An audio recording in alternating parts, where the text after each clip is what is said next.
We give every glory and adoration, every exaltation. We come before thee this evening to present your truth to the whole world, that mankind may testify in time to come that it wasn't man that did it, that they had no strength of their own, they had no army, they had no weapons. All they had was the gospel of truth and of redemption. And behold, because their hearts and their minds were clean, because the Almighty found them unblemished, that was why they were blessed, and everything they asked for came to pass. That was why this same generation, this very IPOB shall endure, for flesh cannot be mortalized, but the truth of the Most High, who is timeless, who is ageless, shall prevail. And upon that very promise do we pray this evening, because your words are yea and amen. People wonder, how come you loved David so much? Man couldn't understand that David knew how to ask thee for anything that he wants. There was nothing that David ever asked for that he didn't give to him. That same secret is what we have. That is what we present before thee, to the hearing of the entirety of humanity this very evening, noon or night, depending on where you're listening from, that we make this proclamation that your words are yea and amen, because you are God. Anything you say must come to pass. You are not man. Anytime any word that you utter, documented by the sons of men in the Torah, in the scriptures, must come to pass. Because your spirit, you are not man, you are not mortal. Every word you utter must come to pass. And on that very premise do we anchor this very agitation. Because we go back to your scriptures, to your unadulterated, untampered with scriptures. In the book of Jeremiah we pray, chapter 16, verse 14. That is our prayer this very evening from where I am. You said, for you are Lord, you are God, you are the beginning and the end. There is nothing you created which can be equated nor used as an adjective to describe thee. You are bigger than all that man can ever imagine that you are. Only you is the beginning of time itself. That is why the ancients call you the Ancient of Days, the Ancients of the Ancients, for that is who you are. The I am that I am, and these are your words because you're God. You said that a time is coming. According to the prophet Jeremiah, you said that a time is coming, and that time is now, this 2020. You said the time is coming when people will no longer swear by me as the living God who brought the house of Israel out of bondage in Egypt. These are your words because you're God. You said a time shall come when people will no longer swear that this God of Moses, that led the God of Moshe, that led the Israelites out of the bondage and suffering in Egypt. Instead, these are your words, O Heavenly Father, with every reverence, humility, and submission. You said, instead they will swear by me as the living God, because you are living, everlasting, eternal, who brought his people out of the northern lands, out of the bondage from the north, for we inhabit the south. We are from the southeast. Oh Heavenly Father, you said, no longer will we remember you as the God of miracles that brought Israelites out of Egypt. We shall know thee as the God that delivered his children from the criminals and darkness from the north. These are your words. And you were talking about Biafra. We are now going to swear by thy name and say, this God of Biafra that led his children out of the iniquitous existence which Britain fabricated for your children. And you said we are going to return from where you scattered us, from where they are killing us in Indonesia, from where they are killing us in Malaysia, from where we have been imprisoned in Brazil, from all the places we are suffering, all the places where we are being humiliated at the moment. You said, I will bring you back to your own country, to the land that I gave your ancestors, because I am God and I have spoken. And who is man to say no to the word of God? Upon this we anchor all that we do. We have no strength of our own. Upon your promise that came forth from the mouth of the prophet Jeremiah 16:14, you said, I will deliver you from the bondage from the north. The world will no longer say, this God of Moshe that led the Israelites out of Egypt. They will say, the God of Biafra that delivered them from the forces of darkness from the north. You were very specific. You said from the north. And you are God, and may your name be blessed forever and ever. He said, he said, he said.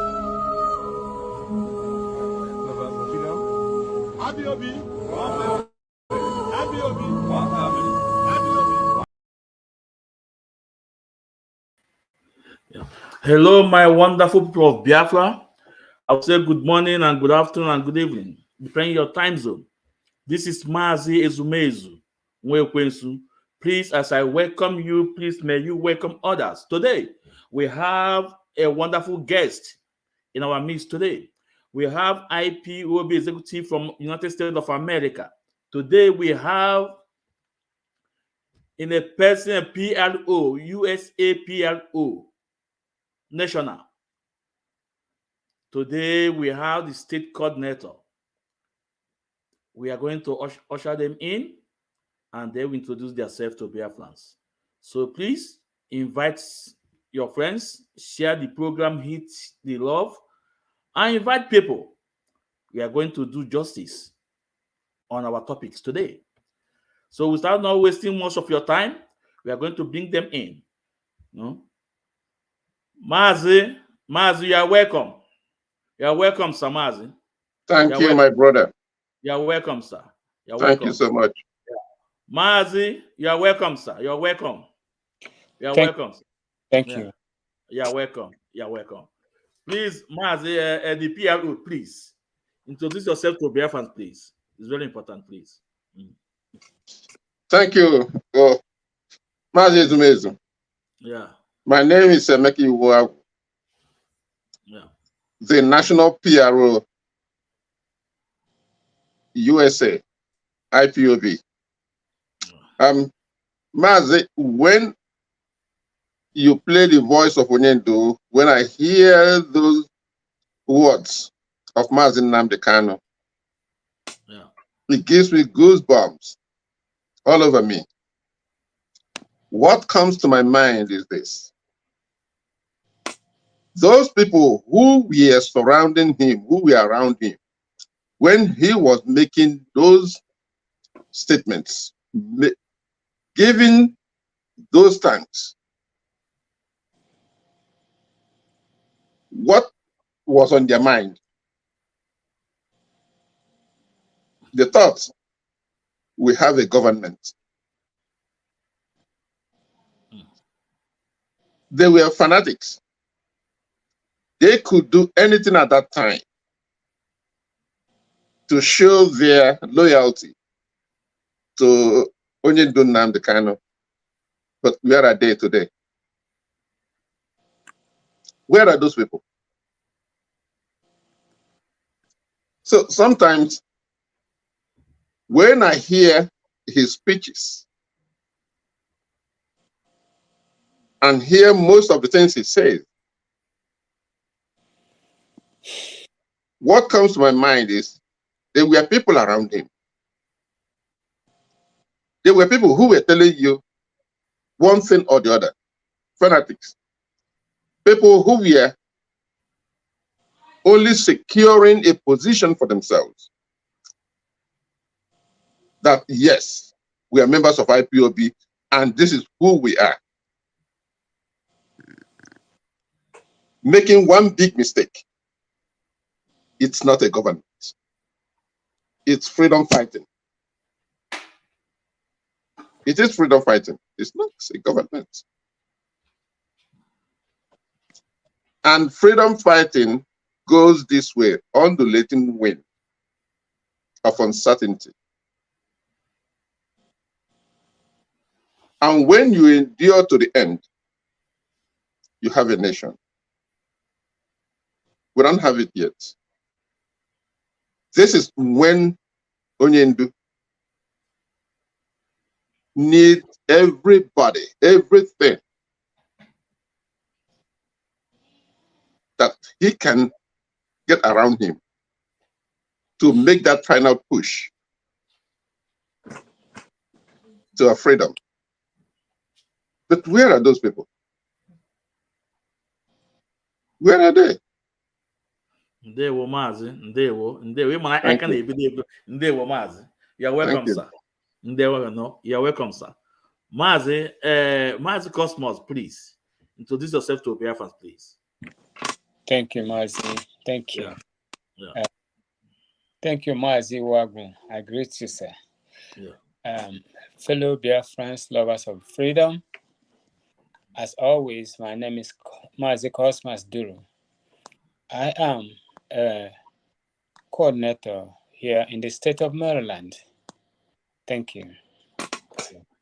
So, Mazi, you are welcome, sir. Biafrans, please share the program. If they kick you out, join. You know, Facebook, you cannot stop us. You can see what Facebook is doing. When people coming in, maybe going up, they cut them up again. But we are not chasing crowds. So that's why I told my fans, please join us, subscribe on our YouTube. Ikechukwu Ezumezu. In case they kick us out, we go to YouTube. And very soon we are building a TikTok, and we can able to take our message to the various platforms. So today we are live at Ikechukwu Ezumezu. Please, if you are watching us from there, hit the like button. Always hit the like button and love, so that it will be at least getting a little energy. And share the program. We're also live at Mazi Ezumezu Nwekwensu. This is our main page. Please follow us there and share our program. Today's program is going to be wonderful. And at least we're not going to spend more than 2 hours here.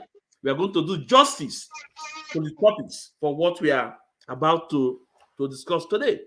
So Mazi, welcome. So much. So, Mazi, you one for the flyers. The flyer, what the flyer says. The flyer. So, and look at the flyer. Even the flyer about our leader and about the lawyers. So this topic, we're going to do justice to it today. But before then, Maz, it's very important that I come across this video, and it's very important I play this video to Biafrans for them to understand that Mazi Nnamdi Kanu has been saying this, and this is what Mazi Nnamdi Kanu has been fighting for. This is what our leader Mazi Nnamdi Kanu has been fighting for. Even up to today, you have been fighting for. He's still fighting. He's in the front, fighting. Let's listen to this our northern brother from Borno State. What's the problem of Nigeria? The major problem of Nigeria is northern part of the country. Northern Nigeria are the major problem of Nigeria. If you want to see conflict, northern Nigeria. Rape, northern Nigeria. Refugees, northern Nigeria. Thieves. In fact, if you want to see thieves stealing on an industrial scale, come to northern Nigeria. Thieves fully engaged in primitive accumulation, come to northern Nigeria. In fact, I am from northern Nigeria. I am proud to be an indigen of Borno State. I am from Borno State. I am proud to be an indigen of Borno State, from the northern part of the country. But I want to tell you that the major problem of this country is northern part of the country. These are people, if you want to see hatred, if you want to see conflict, if you want to see nepotism, cronyism, any other thing you can label. In fact, if you carve out southern part of the country from Nigeria and give it 10 years, they are going to be recognized among community of nations because of the development they will have. 70% of the people who govern this country are from the northern part of the country. But if you want to see hunger, starvation, and any other thing, it's from the north. Why? We are the major problem. But our people doesn't want us to be speaking the truth. And that is why we continue to somersault in this kind of issue. So please, me, I am on the opinion, 2027, let's give Igbo a chance. Because I strongly believe, in fact, I am enthusiastically strong believe that the Igbos can be able to handle this country's affairs because they have economic infrastructure to fix this country. Look at what is happening today. Look at what is happening today. In fact, on a daily basis, on our television screen, what you see, they are sad news. They are sad news. There is no single thing, no opportunity that has not been given to the northern part of the country, but they have not been utilizing it appropriately. So please, let's give Igbo a chance. That is my opinion. Let's give Igbo a chance. I strongly believe Igbo can be able to handle this country economy. Let's give Igbo a chance. That is my opinion. Me, I'm speaking my opinion. And because I'm saying we should give Igbo a chance, let's keep our differences aside. Let's keep the issue of ethnicity aside. Let's keep the issue of religion aside. Let's keep any selfish ambition aside and equally try the Igbos. They have not been used in this country completely. We have not been using Igbos. We have not been giving them ministers. We have not been giving them any position in this country. So please, it is my opinion that I'm saying. And because I am saying that we should give Igbo a chance, does not mean that we don't have people from the northern part of the country that can govern us well. But I'm saying we should give the Igbo. Let them equally try their own luck. Let them try their best. Me, I strongly believe they will make it. And they can make this country to be a better place. That is my opinion. So thank you.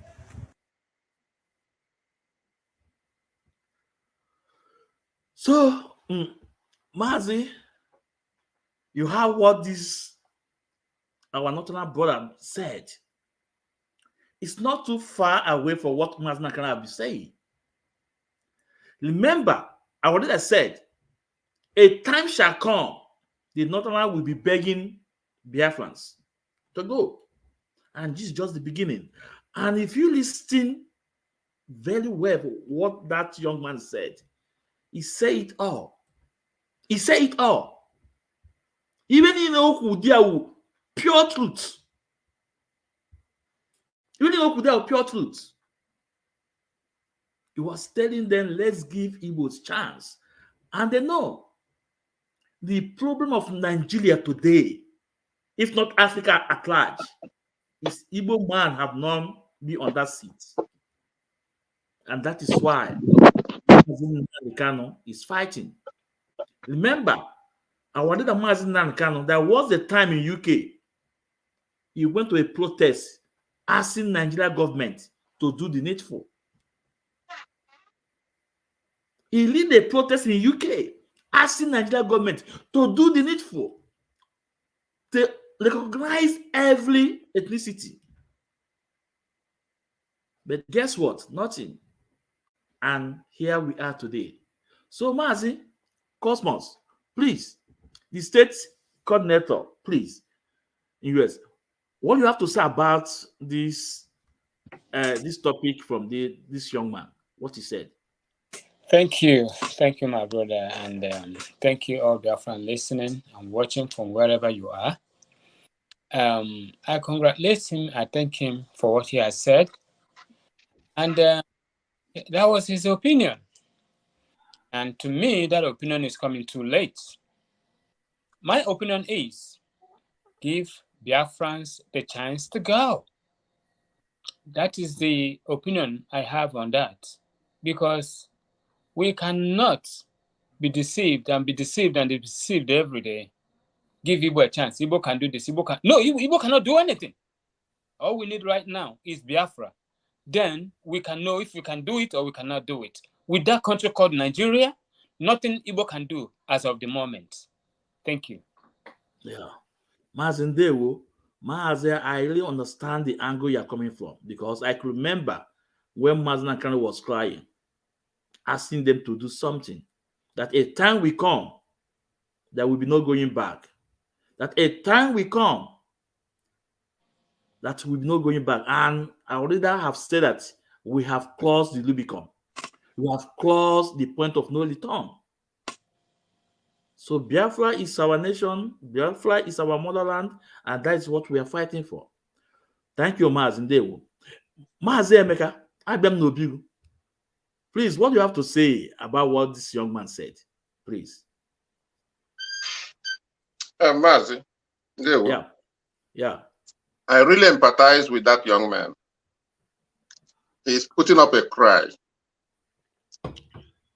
But one thing he and most of our people do not understand is that the goal of every government is not to solve problems, but to stay in power. Even though sometimes they are part of the problem, they create that problem to enable them to stay in power. Over here where we are, they have different names for things like that. They call them false flag and different things. But I see where Mazi Duru is coming from.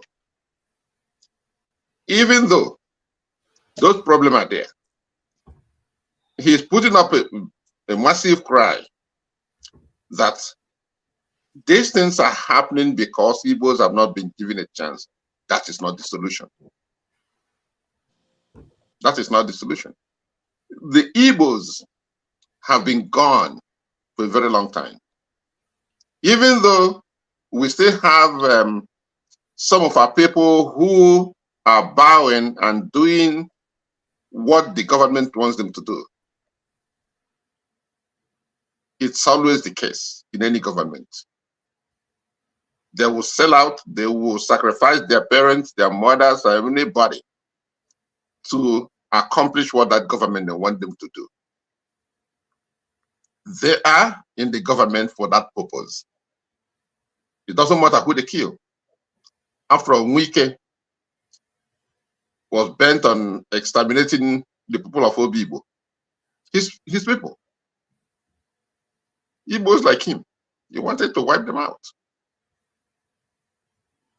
in order to belong.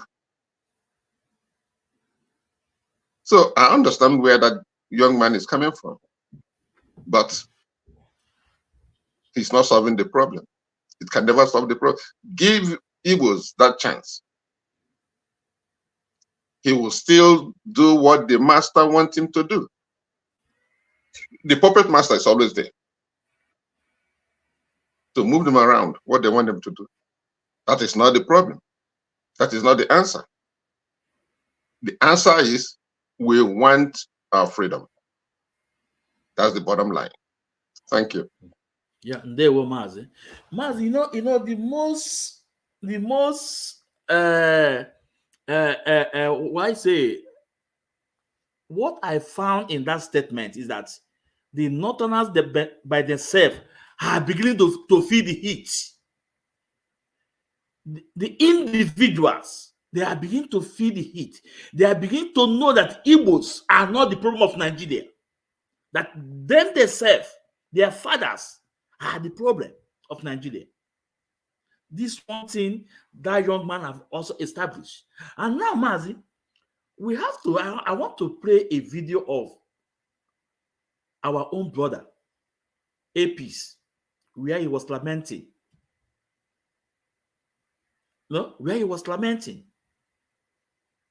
the atrocity of Nigeria, the injustice of Nigeria towards him and his company.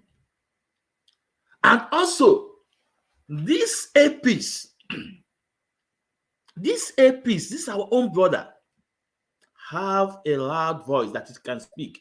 People will also hear him. But guess what? He decided to work for Nigeria. And the same Nigeria, I could remember. Because you see, only do see that no, Biafra is a spirit. No, ana go fu onye olu azu, ana go olu ni na azu. Owulo ko wuli ni. Keben start puta. our leader Mazi Nnamdi Kanu, can DSS deny not to put on Isiagu? And it didn't end there. Even in the court, Bintanyako worked with our leader not to put on Isiagu.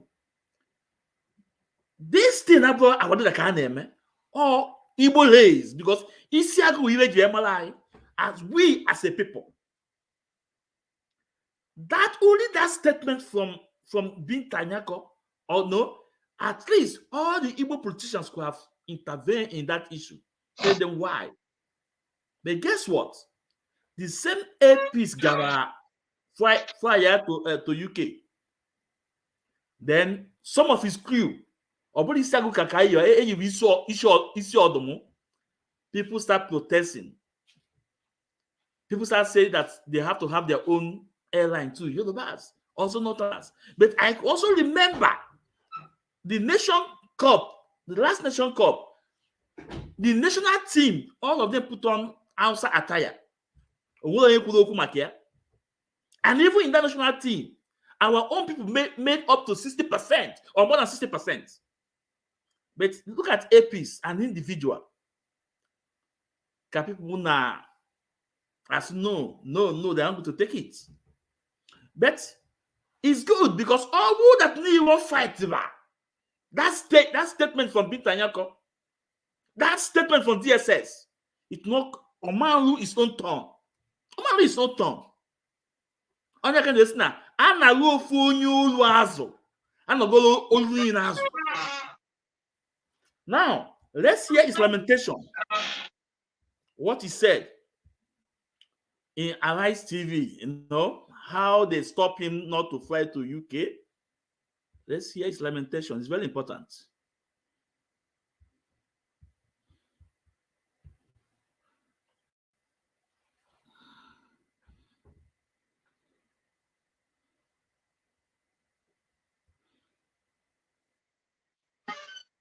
Well, so much on the. I would like to look forward,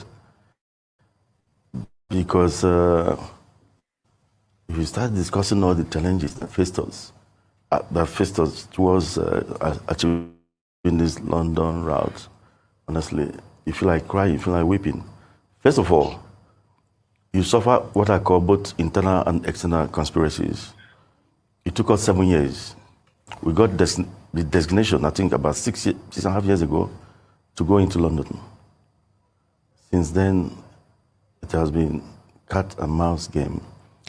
We actually procured our 3 777s because of this route, not for any other route, because we wanted to give it the blow that it deserved as at that time.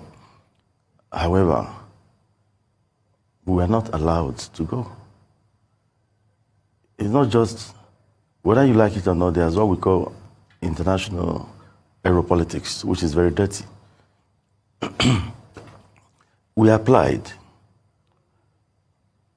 to get, for the TCO. TCO means Third Country Operators Permit. You must get that, excuse me. You must get that one before you start going into any European country, UK inclusive. And the TCO organization from Europe wrote our Nigerian Civil Aviation Authority. Do you know Air Peace? Do you know about their designation? And we were denied. My own country denied us. So they threw it back. Went back to the NCA. They said, oh, we didn't tell you. You didn't tell them. Who designated us? The Minister of Aviation, the Federal Minister of Aviation, whose duty it was and still is to do that. Well, we said, okay, we are ready. They refused. They said, until they allow us to apply. So, you got designation from the federal government, and the NCA, under the same federal government, was telling you that you should not make any application towards going into the UK. Meanwhile, you gave us the nod to go to China, go to India. China is 14 hours, about 13 hours going to Guangzhou and 14 hours coming back. India is about 12 now because of the closure of the Sudanese airspace. about 12 going, about 13 coming back. Yet, we didn't find this airline worthy to go into the UK. 6 hours, a piece of cake. For an airline that is doing over 160 hours of flying daily in this country, no other airline in the entire West and Central Africa does that much. 160 hours of flying, unblemished, no issues. What is 6 hours? Yet they stopped us. So the game is both from within and without. We were stopped. I would never stop saying it. So we continue this cat and mouse game with the NCA until Captain Musa Nuhu, during his time, said enough is not enough. APs must be allowed to go in. What is the issue? Remember, they told us to, okay, when the heat became so much, when I gave them a lot of heat, they said, okay, you need to prove to us that you'll be able to pass the TCO. For goodness sake, if I don't pass the TCO, it doesn't mean anything, then I leave. But allow me to go. They said, no, we must prove to them that we're able to pass the TCO. I said, okay, you come and audit us based on the TCO standards. They said, no, you have to get IATA, some consultancy firms from IATA to do that. IATA must conduct that and give their results. We paid, I'm sure it cost over 200 million. We brought IATA. IATA conducted a TCO audit on Airpeace dump. Remember, we are IOSA certified, so I don't know why the need for that. We passed. It took several months before IATA even came. We passed. Then they wrote to NCAA that you should allow them to proceed to go and do the audit with the TCO Europe. They didn't respond. Several months passed, going up to a year. We went back to them and told them that, look, it is better you come out and say why the reason for all this, or I'll go to the press and say it, and I withdraw. But mind you, this country is being fleeced by all the airlines going to London from this place. People were paying 5 times more than they should have been paying. All sorts of reasons were being given to this. And you say you don't have capacity. You have 3 777s, worth several hundreds of millions of dollars lying out there, fully purchased by this airline. That was when they said, okay. We are now going to audit you ourselves. Not minding the result of the IATA people they recommended. At first, I didn't want to acquiesce to that. My chief operating officer, Mrs. Toyin Olajide, said, Oga, please, let's follow them. So I agreed. They came and audited. No, nothing, of course. I found nothing.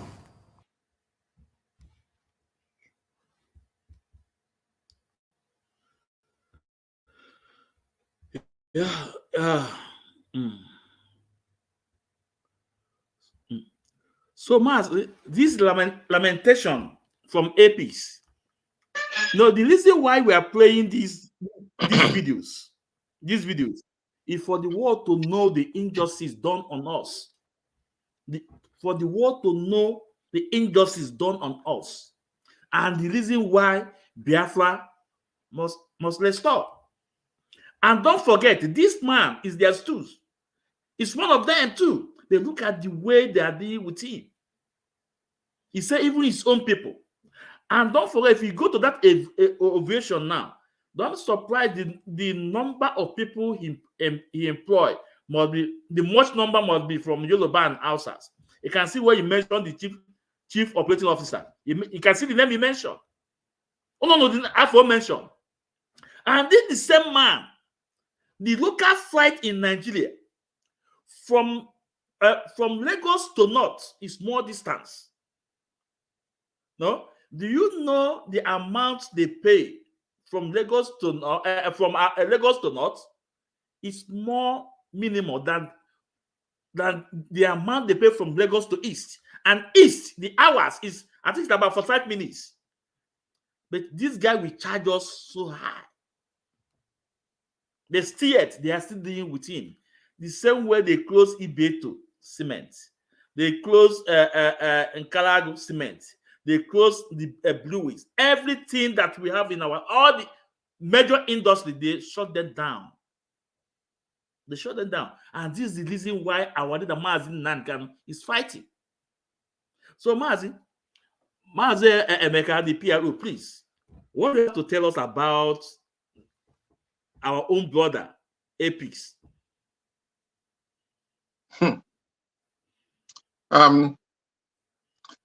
It reminds me of something Dr. Martin Luther King said in one of his speeches.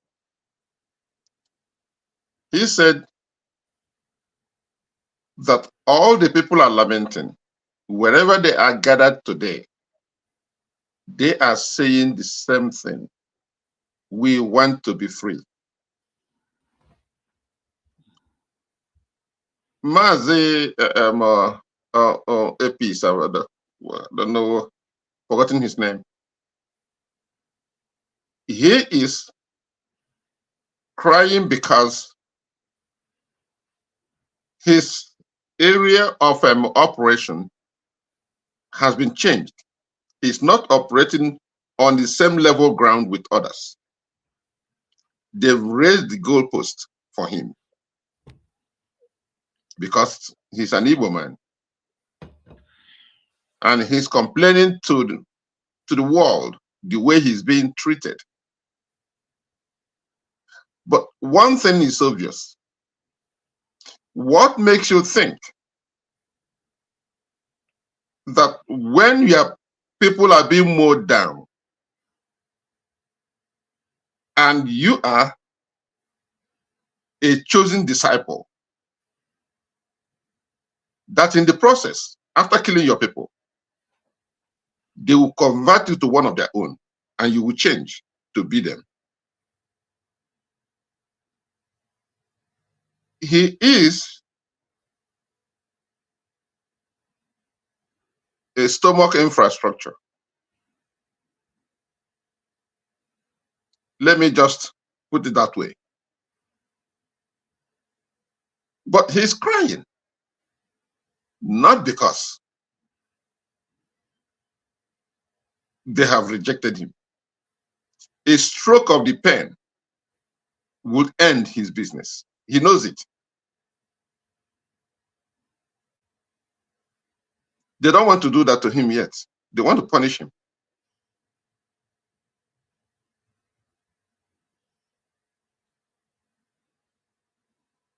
He may be special in their own eyes, but in the end, he is still the same. Whatever crime the rest of Igbos committed, he committed the same crime. He's an Igbo man. Whatever crime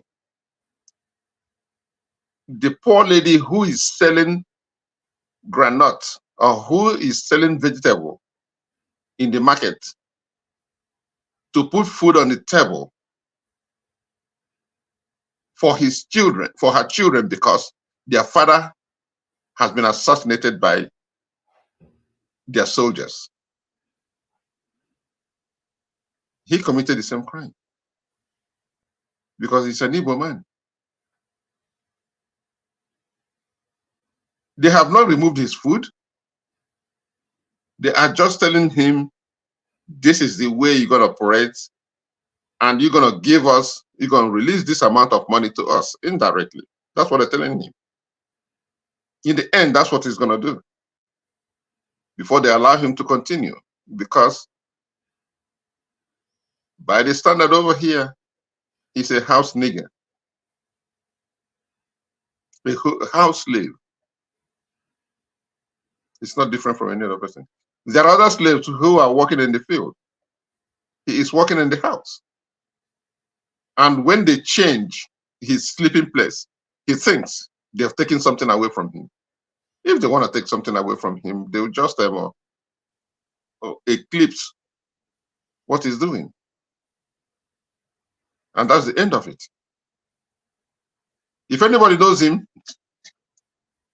they should tell him to shut the fuck up. Shut up. And continue doing your master's biddings. They've not rejected you. They just want something special from you. Very soon they'll tell him what to do. And he will gladly do it and continue. Just let him shut up. Because he's not different from any other person. There are people like him who have fallen. There are others whose family are not existing.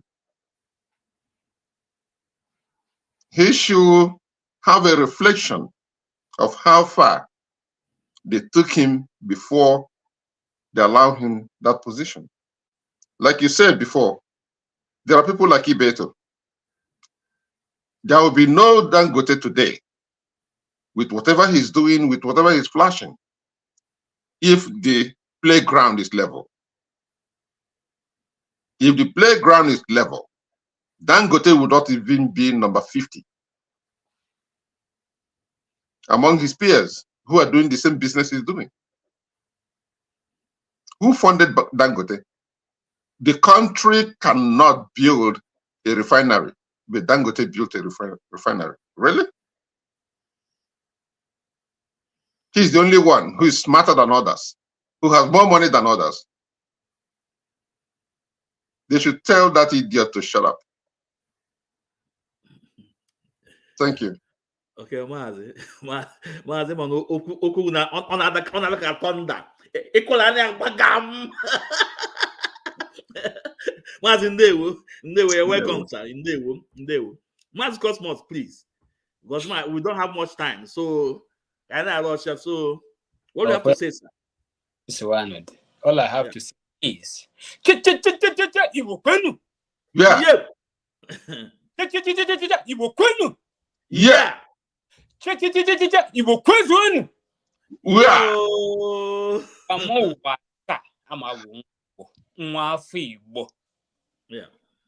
Ndị ọcha, ndị Yoruba, ndị Hausa, ha na-ahụ Igbo, ha na-agba ka ha gbaga na ndamerịda. Ọ ha na-eji ha mee ihe niile. We're not tired, my darling. With these kisses, let me remove your tears. Epis, I feel you. All this are going. It's not just you. Nande kanona bono. Irudu nande, oko nande. Irudu fakaya. Mana, you know what it takes. Ijukuoka, n'obodo ahụ akpọrọ Zoo, Nigeria. One or even half a thing will change. We want to hear your voice. We don't want your voice as personal. We want your voice as Onweibo. Ihe na-emegi, ọ dị sọgọ ka emegi. Ọ wa niile. Nwanne gị nwoke nna m anụ pụtara. Si ha na-eme ya dị mma. What have you said? Nothing. I say, oga ha na-eri ka onye etiti. Onye oches na nọgideri aka. Mana erisi aka onye etiti a ga-eri na aka onye osu. I say ekwu ekwentị ga-anụ mgbe a ga-egbu egburu ha n'isi. Nwanne m, I feel you, Epis. Mana, do what it takes. Iwu nwa afọ Igbo. Laa n'ụlọ. Rahụ ụra. Were aka nigi tinye na isi. Rahụ ụra. Teta. Do what you're supposed to do. You have all it takes. Do you see how much for them to come back and check? And month, they did not even come. Finally, they came and certified you. The same Zoo, Shigida Hakwed, that they will get another money from you. All this Ofonye Igbo, Anile Igbo, Ofu Nana Murai. Why can't we think? Actually, zoo up in Nigeria. They don't want us. What do you think? This is not the first time in peace or air peace. They have done a lot. Now your business, but yet you don't want to think twice. In Motors, all of us know what they did to Ino Motors. They seized his money in that a bank on Yoruba. It's his again. Because now they're in Lagos, no motor. Because it was in the east. You better, like we said before, a company now produce cement in a modest price for people to buy, to be able to buy. At the end, what happened? They shut it down. Go to pharmaceuticals. I know about 4 pharmaceutical companies now live Eastern Nigeria. It was all sealed up, closed, because that name, Igbo, is there. In Lagos, pharmaceutical shops, I know, not today, right from Mwidiagone, whoever there, Abacha, all of them, anything about Igbo, na bahara nante.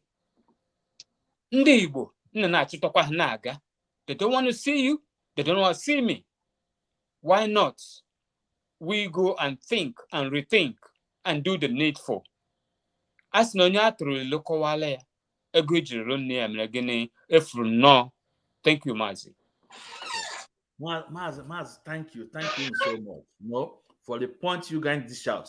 But the fact is that this the same piece. I remember he have stayed our leader. I think that was 2018 or 2019.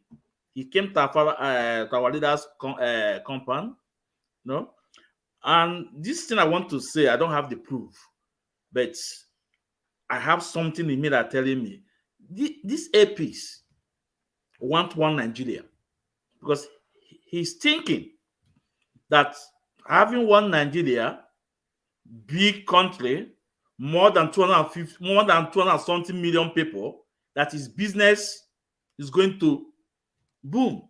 But on a very long mistake, because we, the Southerners, the Igbos, we are the most powerful people in that country. We are the most powerful people. About Asia. In Asia, only Asia. In Asia, only all the people, Asia. In the UK, at least Igbo and Yoruba. In America, or Igbo, So on matter that now our country, he will travel.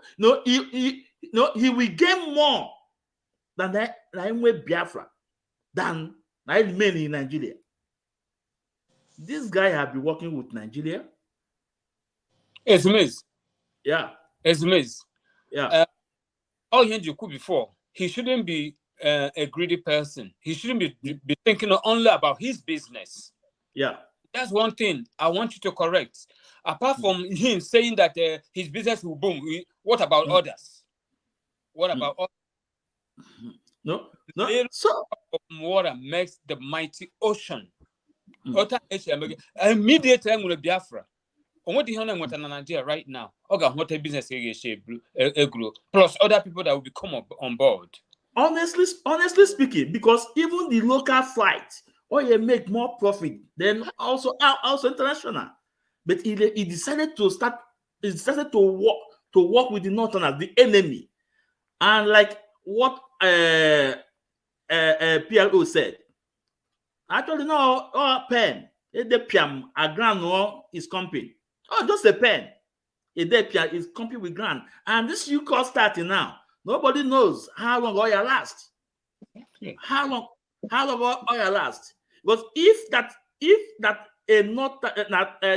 some Northern people are protesting against him, and a lot of tweets, people are saying that he will use his airline to carry IPOB weapon to bring weapon for IPOB. Go on Twitter. People are saying this, but the same man refused to fight for his own brother. this Isiago, I just use this Isiago as an example. They look at the way that they are maltreating him because he refused to fight for someone and is not coming back to him. So can I help you also? Because I don't have much time. Now, Kaiga Makonya Jimake Webe no beer. Mazi, you know, the last court, the last court, I did Aga. I have a lot of things there. We have food atrocity. Now we are getting the message from our white council. He was telling us no was prosecution, not persecution. Can I our leader? Now I'm going to play a video. The video I'm going to play is a video from our international lawyer, one of our international lawyers, Ben Bruce. What he said and what Showole said. Showole nail it all. Showole what will actually no? And again, we are going to talk because now, like what I already said, that this thing is just a political issue that they should resolve outside the courts. That they are wasting his time. And Showole say it's the same thing. So without not wasting much of our time, because I don't have much time, let's listen to Ben Bruce, Bruce Fem. Bruce Fem, I mean to say, I'm sorry. Bruce Fem.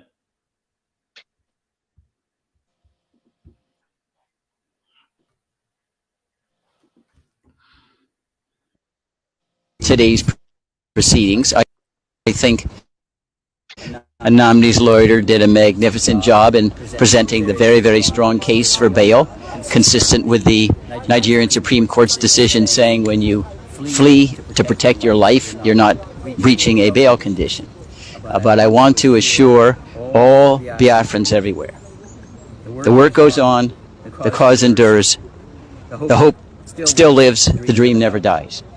We will continue to persist, inspired by Nnamdi Kanu's greatness and confronting just staggering pain, suffering, etc., for the cause of so many, the living and those yet to be born. And we are confident that justice ultimately will prevail. It may be late, but I think that everyone should tremble when they recognize that God is just and his justice will not sleep forever. So we have a new, renewed bail hearing scheduled for March 19th. We're guardedly optimistic it will turn out positively for everyone, because the rule of law, which is what is at stake here, benefits every Nigerian, not just one group, not just Hausa, Fulani, Yoruba, Biafrans, Igbos. The rule of law benefits everyone, and that's what this struggle is about. All of us are human beings before we are Igbos, Hausa, or Yorubas. Sometimes we even change our citizenship. Some become Americans, British, or Briton. It doesn't matter where you come from. The color of injustice is one. All of us have a blood running in our veins, the same blood. Our hair grows the same way. We eat almost the same kind of food. We just have a difference in our tongue. So the fact that I'm not Igbo, who told you I'm not Igbo, by the way, doesn't mean that I cannot fight for an Igbo when an injustice is done to an Igbo. Because when they are done with all the Igbos, they will come for the Yorubas. When they are done with Yorubas, they will go for the Ijaws. When they are done with all the big tribes, they will start coming from small tribes. There is nobody in Nigeria who can tell me that his ethnicity prevented him or protected him from hunger and starvation. None. As we are speaking, we are all going to the same market. We are suffering the same way. We are collecting the same salary. We are living in this hellhole known as Nigeria. So being an Igbo doesn't insulate you from suffering. It doesn't insulate you from injustice. In fact, being an Igbo just subjects you to more of it, because Nigeria doesn't believe that an Igbo man deserves justice in Nigeria. But it has also happened to me before. Yes, I met Dasuki in detention. He's Hausa, Fulani. So when it comes to injustice, the leaders of Nigeria, at least, are united against the rest of us. They use our ethnicity to divide us. Oh, he's Igbo. That's the reason we are dealing with him. Why did they deal with me? Am I Igbo? Or is it because they suspect that maybe I have Igbo blood in me because my brother is married to an Igbo woman? Okay, like, is there any kind of court hearing today. How do you see? I was invited to come and observe the court hearing, and I was told by his lawyers that a bail application had been filed so that he can be granted freedom. Nnamdi Kanu was not brought to this country legally. He was abducted, or you want to use a better word, kidnapped in Kenya, and put on a plane. The Kenyan government is even saying they don't know how he was arrested in Kenya or abducted. So the process of bringing him to court was illegal. So you cannot rectify that illegality with, another legality, which is bringing him before a court and then trying him for an offense that he has not committed. But let's even look at their own legal system. From the court here, of first instance, where he was first brought, the Court of Appeal granted a ruling, a judgment, that Kanu committed no offense. A week later, they went and did their rule, they stayed the judgment. They went to the court of, the Supreme Court. The Supreme Court, even though they didn't want to speak the truth, said that what they did in bringing him to Nigeria was illegal. Yes. They were just speaking, maybe they were ashamed or afraid of themselves. They couldn't speak the truth. Otherwise, they would have quashed the charges at that level. Go and look at it. Nobody has read the ruling of the Supreme Court. The ruling will tell you that the Supreme Court nearly discharged and acquitted Nnamdi Kanu. But I think because of the hands of these people on the ground, a lot of water passes under our justice system bridges. Yes. So if you are bringing him to court and you have said that he did not jump bail, that is what the Supreme Court said. Because somebody who is living in his house quietly, respecting the law, and he went and invaded the place and he escaped barely by whiskers, cannot be said to have jumped bail. That's what the Supreme Court says. So if he didn't jump bail, what the judge would have said today, we don't even need another application for a new bail application. It's just to restore that his bail that he was enjoying before the Nigerian army went and violently violated the bail conditions of that period. That's what they should have done today. You had an encounter with security agents. Outside, yes. I've been having encounters with them since I was in the university. You were restricted from entering the court. I was restricted from entering the court, even though my name was on it. And I also had another business in the court, which is to pick up the certified true copies of my own case. Because I want to sue them. I want to sue them for 100 billion for prosecutorial misconduct and wasting of my time for 5 years. Also seizing your phone today. They also seized my phone today. But I was able to get my phone back because they still have three of my phones with them, which they might have given to their side chicks. I don't want these phones to go back to their useless side chicks.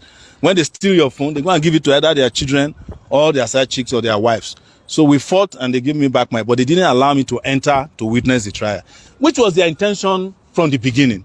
I know that even at the Supreme Court, I tried to go to the Supreme Court to witness the judgment. The Supreme Court people did not allow me in. It's the same DSS. And I'm saying this before everybody, Nigeria Bar Association is useless. For the Nigeria Bar Association to allow DSS to be vetting lawyers that are coming to do legitimate business at the Federal High Court, that MBA is useless. But to further know how useless they are, when my case was being tried in this court,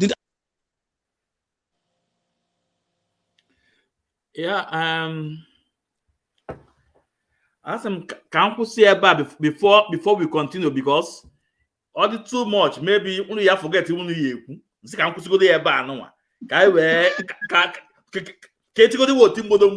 before I continue because show no, he said no, he said so Mazi Cosmos, please, I want you to comment on what Showole just said. I don't know what else you want me to say. Everything there, it's a shame. It's shameful that a whole Supreme Court have seen clearly and know the truth. They couldn't pronounce it.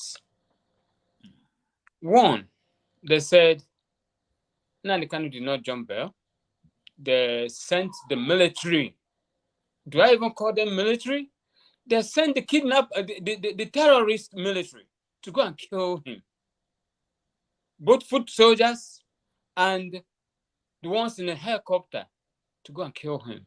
Then this guy narrowly escaped. And you're saying that he jumped bail.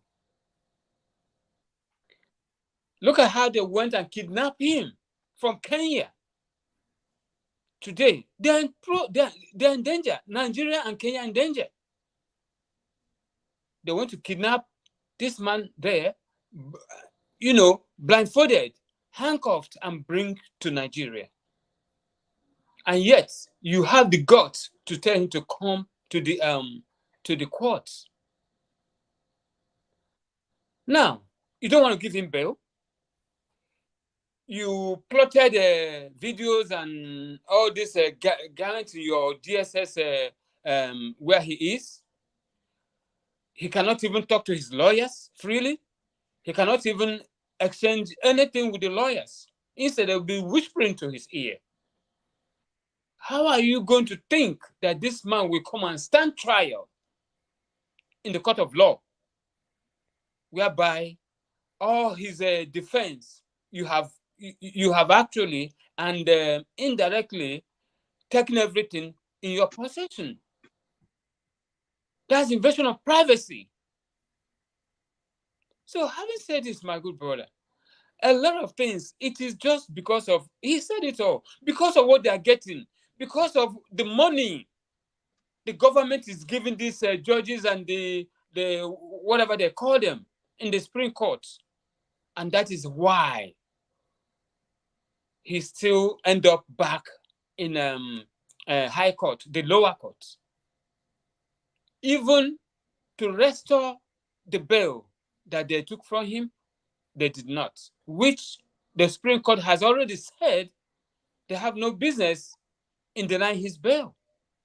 Now, the lower court is not even obeying the higher court, which is the Supreme Court. A lot of atrocities are going on in that zoo called Nigeria. I wonder why Nnamdi Kanu looked and called them zoo, and that is exactly what they are. Other than the company that the company, which is a British established company called Nigeria. Other than that, it is zoo. They are zoo. Look at how they are doing. If you watched the courts on was it on the last court they went, look at how Binta was challenging. Binta wasn't articulate as a judge. She was just talking like a defendant. Who are you defending? You should be neutral. You should be neutral for people to hear what people are saying and to make your ruling. Other than that, you are fighting and fighting and fighting, defending those who have paid you or who has promised you to do one thing or the other for you. But you are blindfolded with the truth. Binta Yaku, I am calling on you to do the needful.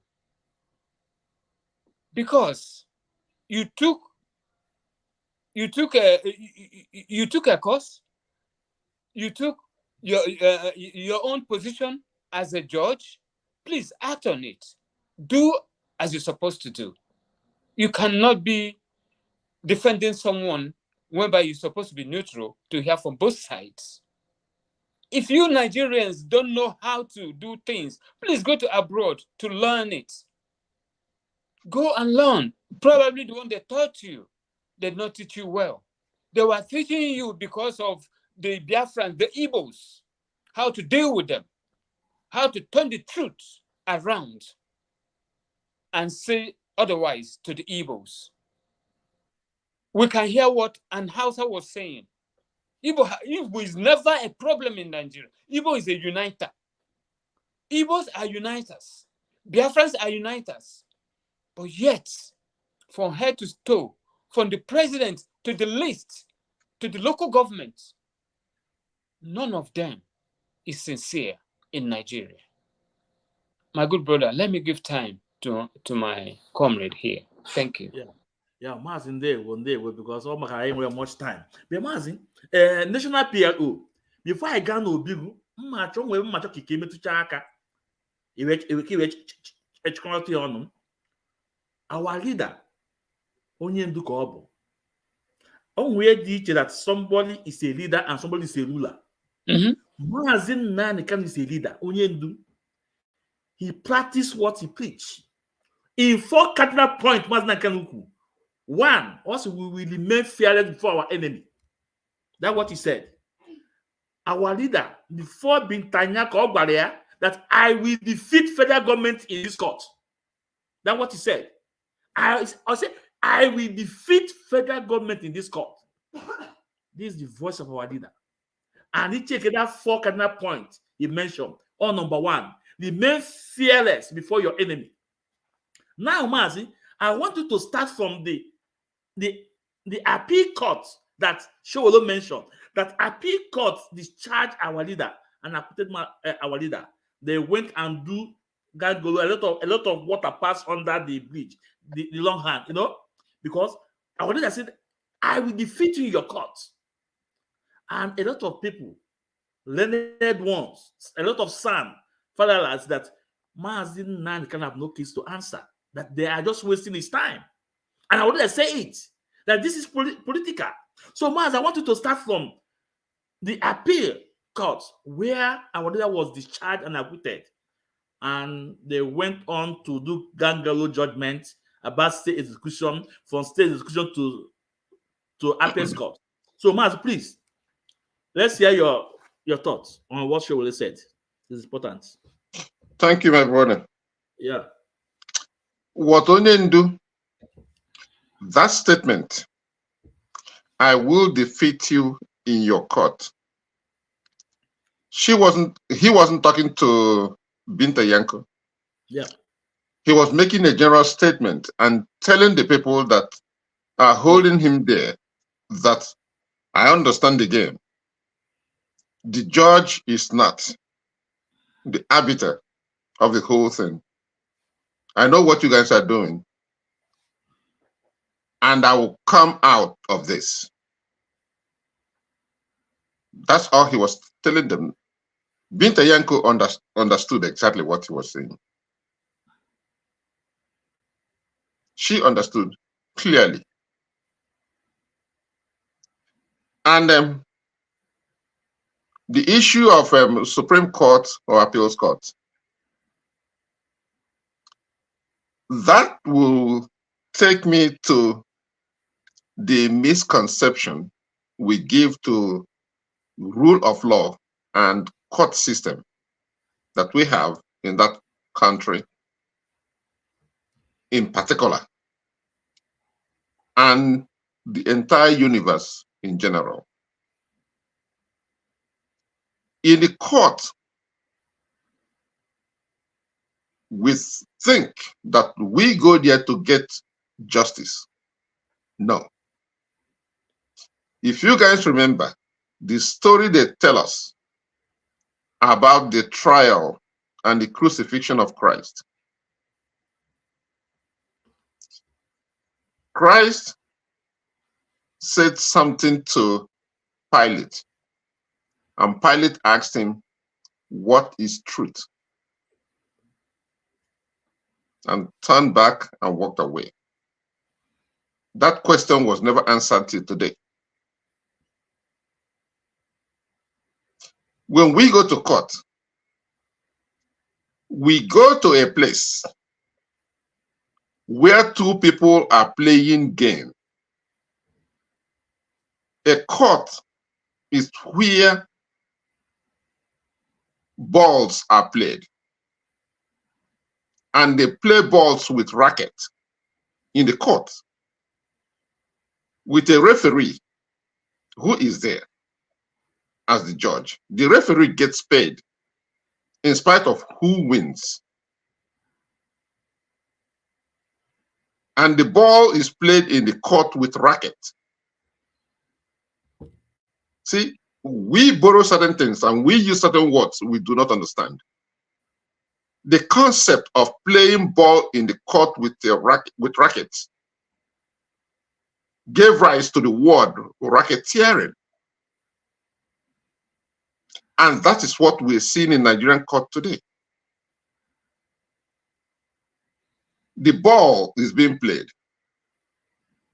Only the very eyes who can see are seeing it. And Onyendu pointed it out to the judge. I will defeat Nigeria in their own court system. he wasn't referring to Binta Yanko. He was rather telling the people involved that in this racket, I am going to play a better ball.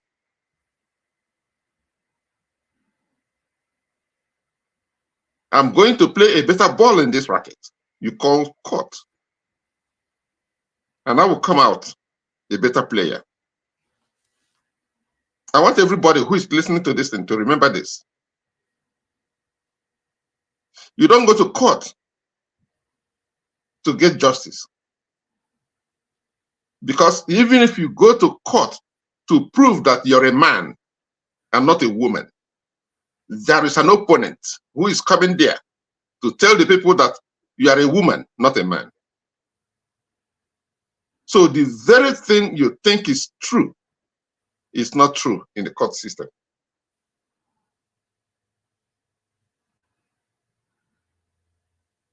So if we can look at that, then we can go to what Sowore was saying, that the underground hand that the Supreme Court has said that this man did not jump bail. He escaped by whiskers, trying to save his life. If he did not escape, Binta Yanko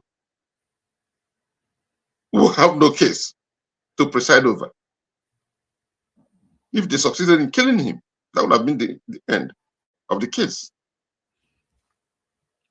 I wish somebody would put that question to her. If this man had not escaped, and the people who were sent after him had executed him, would you be here today hearing this case? Or talking to me? That wouldn't be. His success in saving his life brought us back to this place.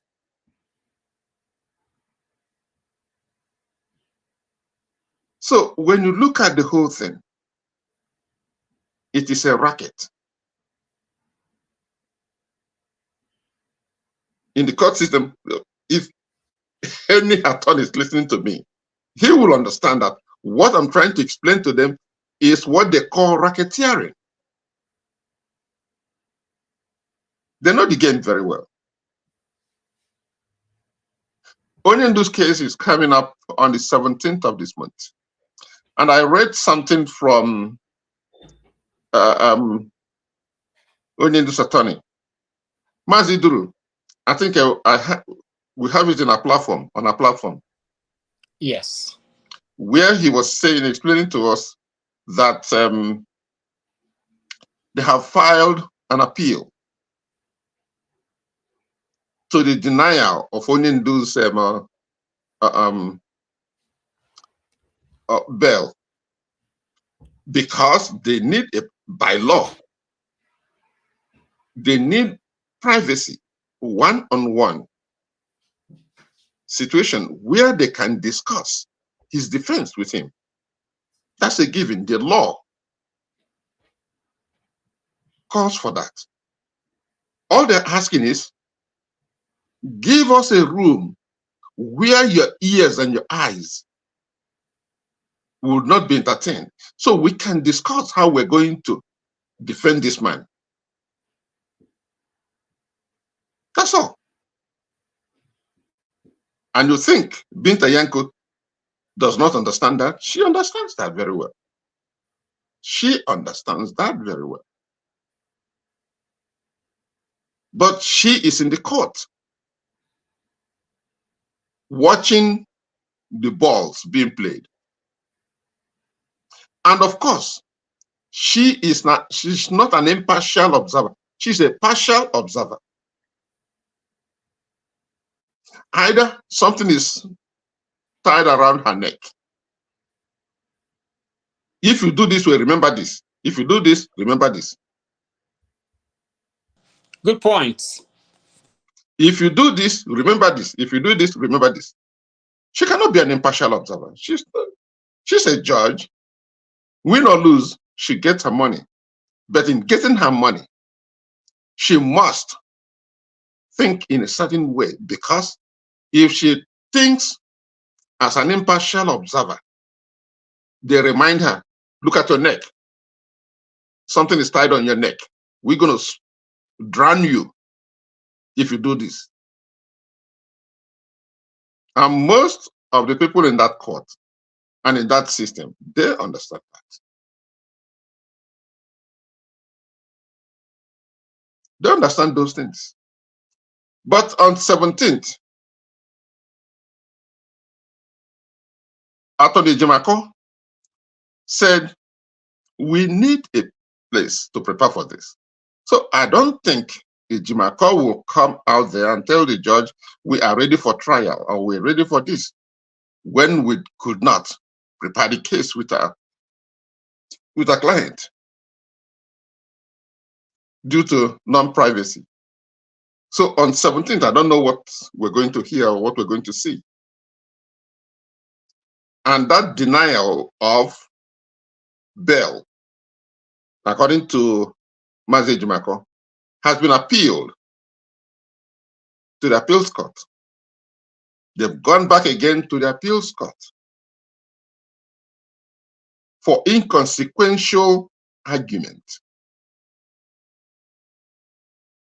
We all know that Bink Yanko understands that he has to give them that privilege. She understands it. But she will rather stretch it, go to appeals court, and appeals court will say, yes, you have the right to prepare your client. And they come back again and continue this thing. Onyendo capped everything. I will defeat you in your court. That is, wherever you get in that decision, we're going to get rid of it. And that will be the defeat. Really? That's not justice. They are not looking for justice. That's not what they're looking for.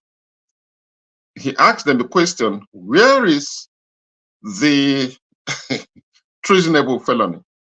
What happened to it? Nobody can answer that question. They come back with a new one. He is the leader of proscribed people. He is the leader of proscribed people. And another conspiracy with IPOB. Only Nigeria proscribed IPOB. Only Nigeria. IPOB operates in every country in the world, even in Nigeria. The only thing, when they want to kill innocent people, they send soldiers to the market, to the road. If they can't collect money from the passers-by, oh, IPOB is proscribed. He's a member of IPOB, and they wipe out the community. They want to wipe out, which is what they have determined to do a long time ago.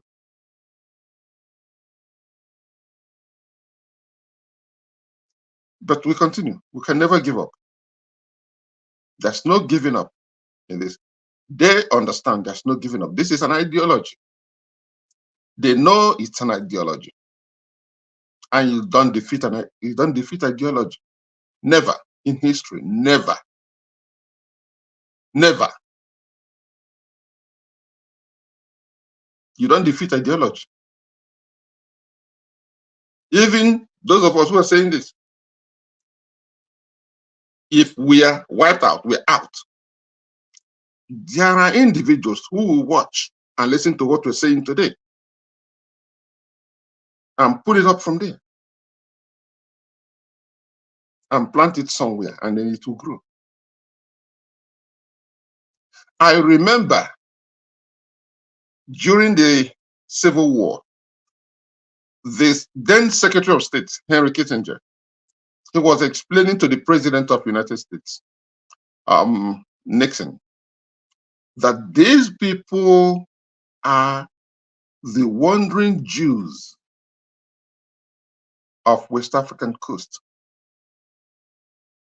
The wandering Jews of West African states. Now, who knows that the enslavement of Jewish people, selling them out of Rome to Spain and Portugal, down to the western coast of Africa, their remnants will rise and seek freedom.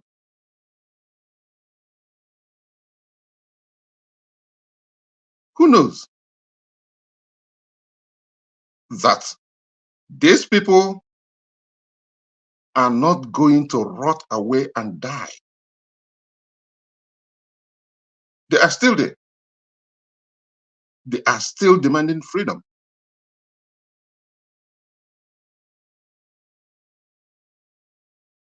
In spite of the huge obstacle, the truth will never wither. It is sustained to infinity. There are people who don't understand what we are talking about. If they do not understand, their offsprings sometime down the line will understand. I remember when my grandmother was calling us the children of Israel, Israel.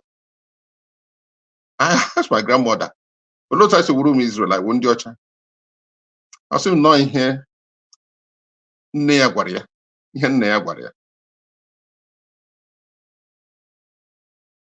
just as we're saying this, what I'm saying now, some people are asking, how are we Jews? This is a period of information explosion. Go and find out who you are. If we want to understand what is going on, we should go and find out who we are. Most of us don't know who we are. The information is out there. You have to dig it up.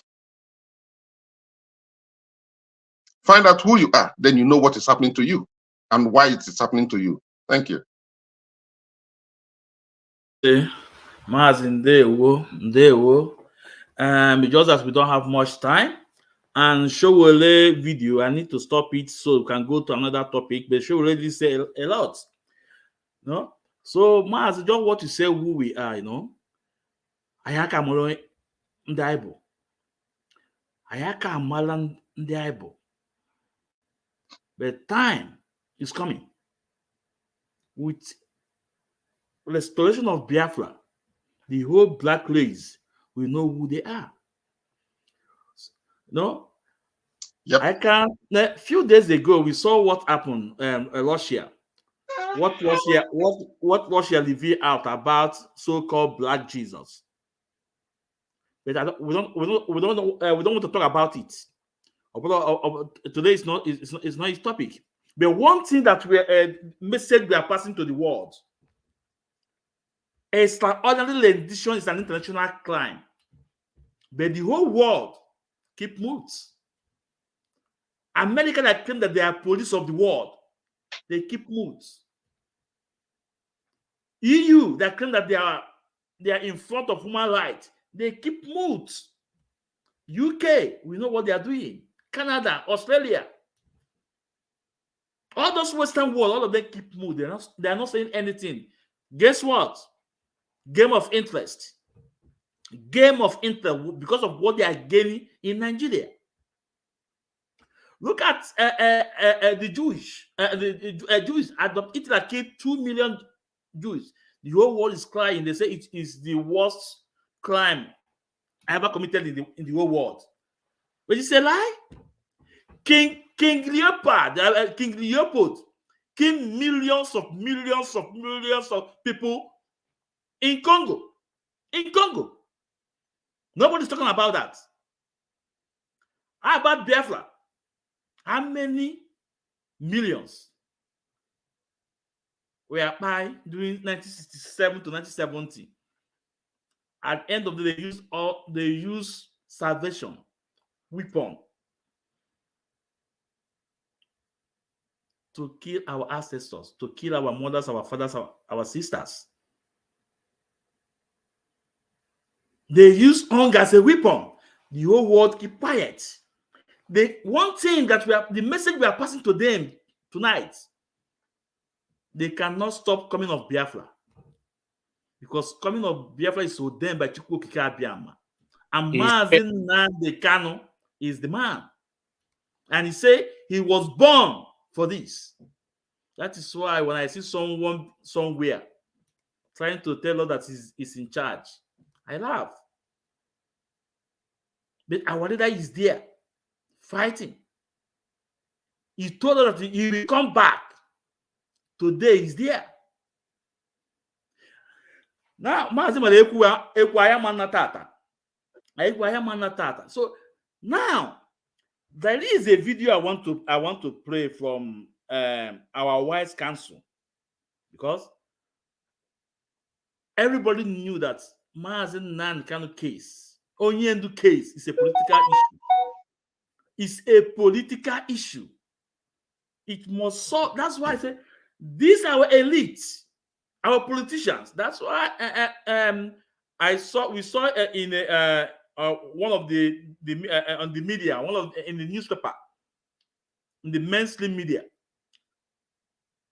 our leaders' family, we are calling on Igbo politicians to land up on our leader, to bring our leader out. This is what they're supposed to do.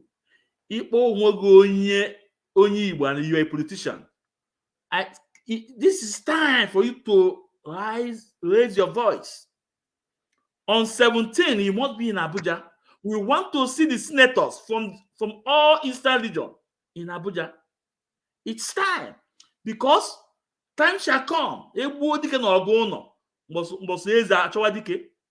Look at Chief Sunday Igboho. The Yorubas, they do everything. They make sure it's in Nigeria today.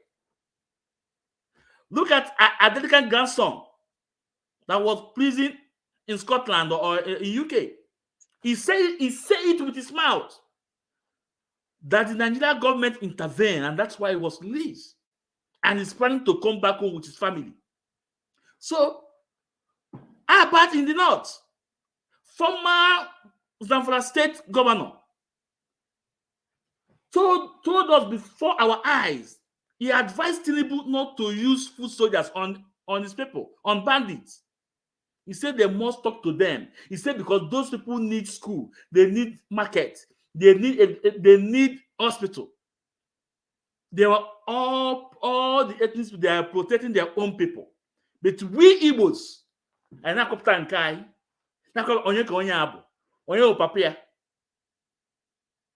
it is time we protect our own. The Southeast governors, you must rethink. You must.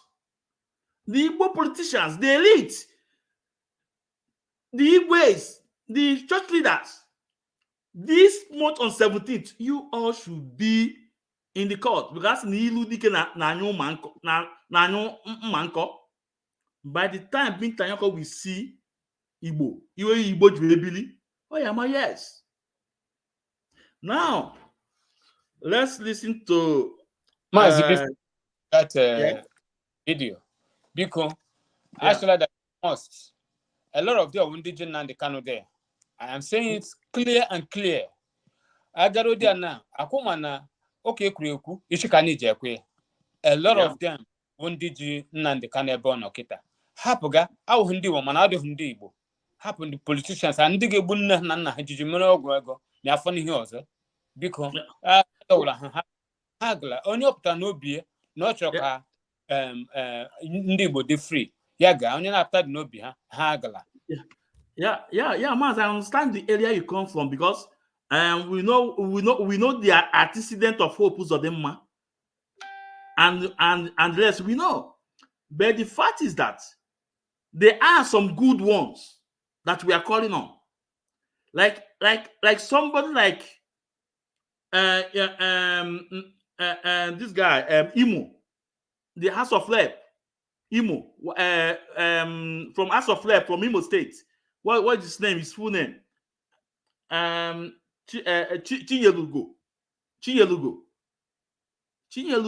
have been in fourth line. We definitely don't have to beg them. Onyo ulama na the manobi ya no jinolo. Onyo man not already manobi. Ya head straight to Abuja. So we still have some good ones, Maz, and we still have this senator from Abia State. This senator always, every time, every court is there. Obiocha, away for there, that Obiocha. So we need to call them out. Just because, you know, before the church leaders are not coming out, but we call them out. Some of them realize, and we saw what they wrote. We still need all those people. This is the fact, and that is why our leaders' family put that publication out there in the media. So, Maz, I understand where you are coming from. Even the Kwon Akunanji. So now let's listen to our wise counsel.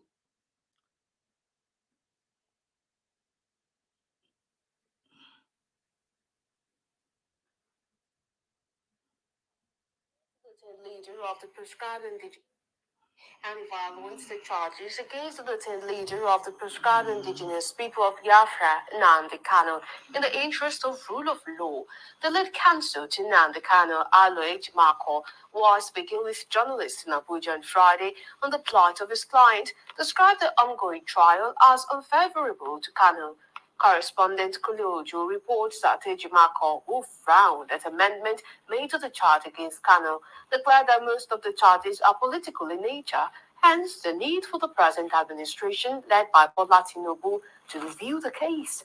Ejimakor, who spoke alongside a member of the team, Jude Ungwanye, decried inability to have uninterrupted access to the client as a custody of the State Security Service, adding that this has made serious implication on the matter before the court.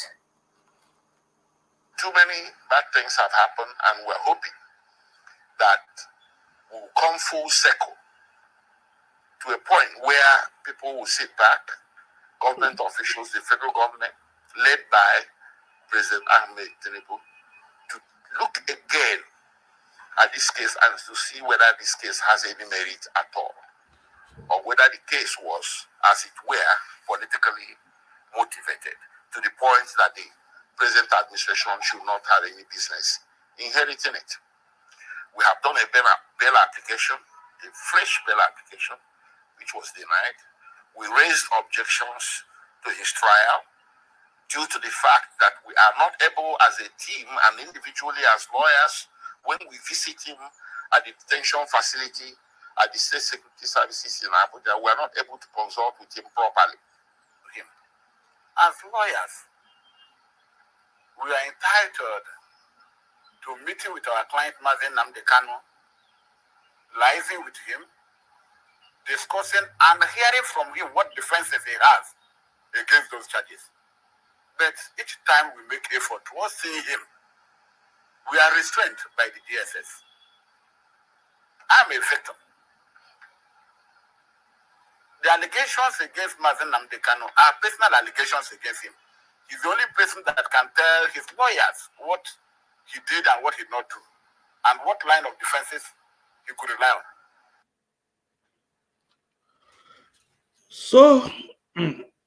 So this is our wise counsel, Barrister Alo Ejimakor, and his team. I will say, may Chukwu Okike Abiama lead them the battles ahead, because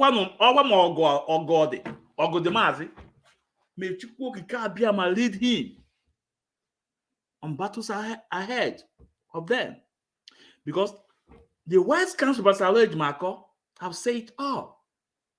He have called on Bola Ahmed Tinubu to revisit this case, to withdraw, to use his power, his office, because just like what our leader said, they are just wasting his time. It's a political issue. They are just wasting his time. Because everything our leader did, he did it under a bit of international law, including Nigeria law. That is why the old charges has been withdrawn and new charges are brought in. So we thank our legal team. They are putting up a heavy fight. We see the work of our lawyers, most especially our lawyer Jimako, on Twitter, on pages of newspaper, communicating with international community, the same time doing the work.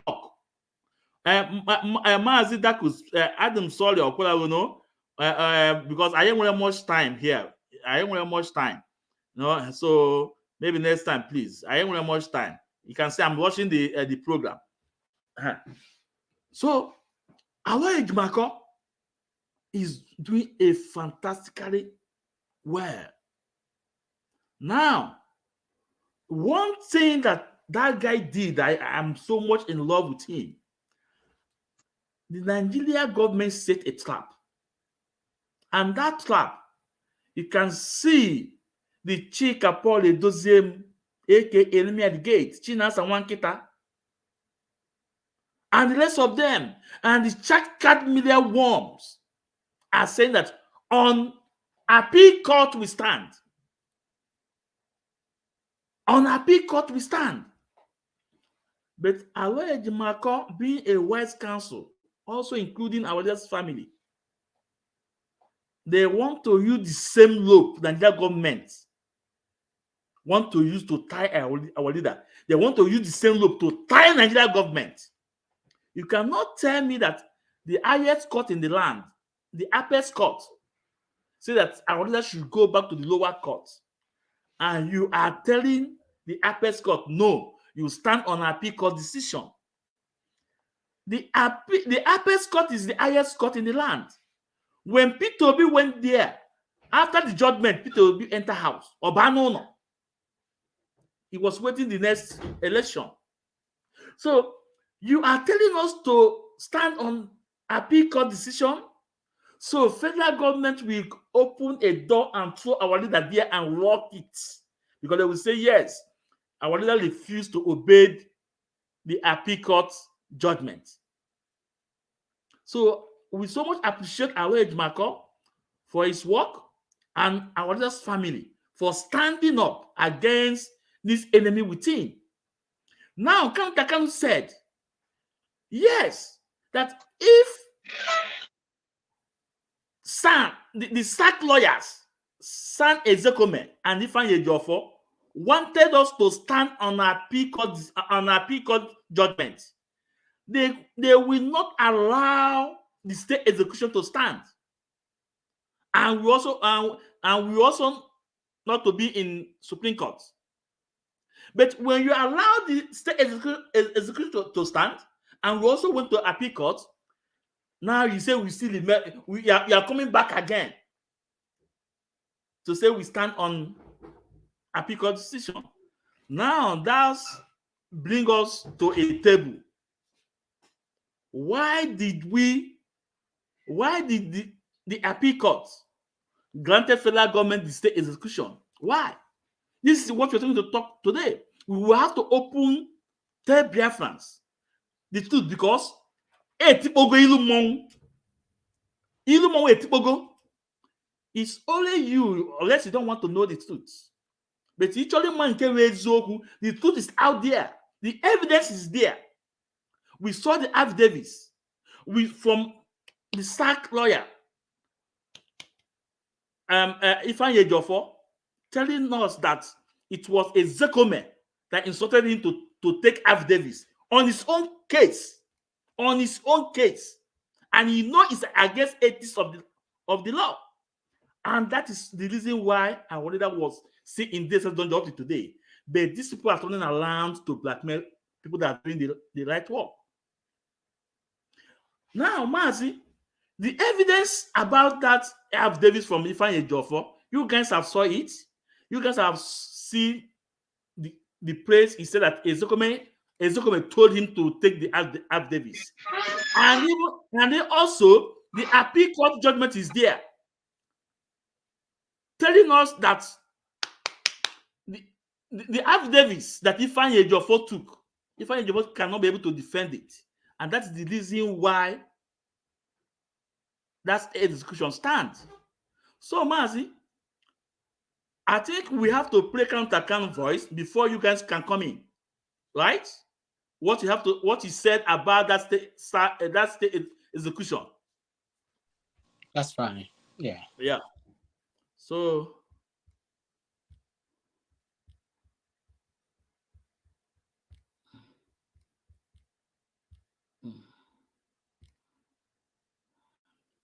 Biafrans, please hit the like button.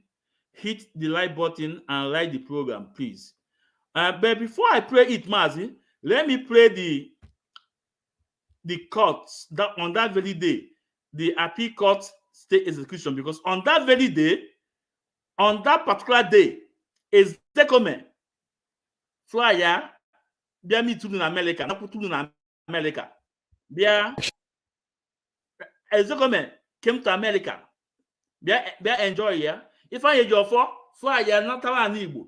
They left these people on a case like this. Now let's listen to the lawyer, what they said. Is that the court has delivered its ruling in its wisdom. It's the same court that gave judgment on the 13th of this month, ordering a release or a discharge of Mazi Nnamdi Kanu. But the same court in its wisdom has this afternoon, though a different panel, but the same court of appeal, held that there should be a stay to that same order of discharge, meaning that Nnamdi Kanu will remain in custody. That is, for us as lawyers, we don't have anything to do, I'll say, until, especially knowing that the substantive appeal itself is before the Supreme Court. We go to the Supreme Court and ventilate the case of our client, Mazi Nnamdi Kanu. So that is the hope we look forward to, especially against the backdrop that they also made a consequential order that the record of appeal should be transmitted to the Supreme Court within 7 days. That gives a hope, an indication that the appeal will be heard within a record time. So we hope that will take place. Thank you very much. Thank you. Yet that, even on the record of the court, that the lead counsel, Chief Mike Ezekome, who brilliantly argued the appeal on Monday, this application against the federal government, is presently attending the International Bar Association Conference in Miami, Florida. So I heard his brief. Thank you.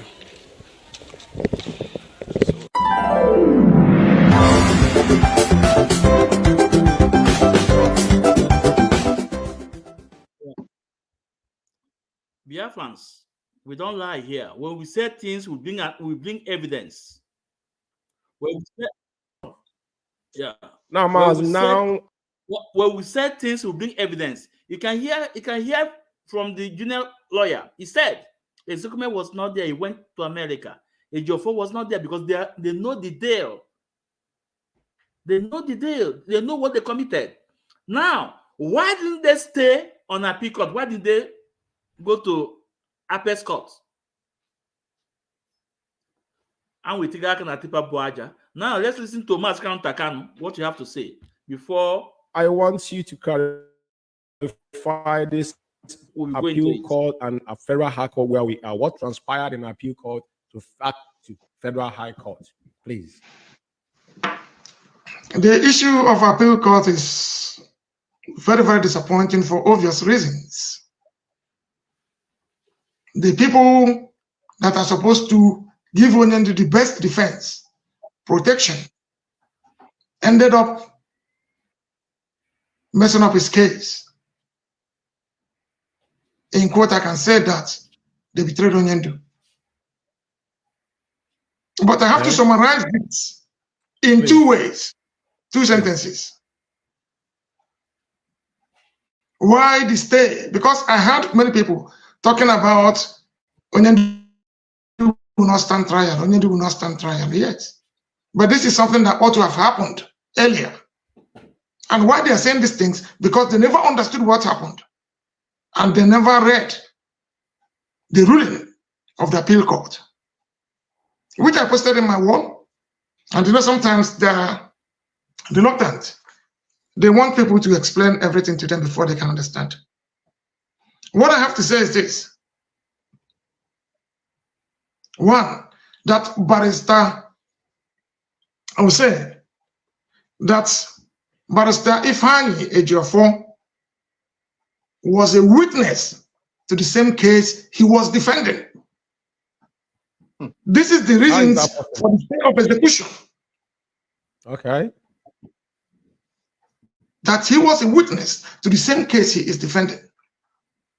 And the appeal court found that Barrister Ifeanyi Ejiofor affidavit is contradictory, laden with hearsay, and did not pass the legitimacy and credibility of law.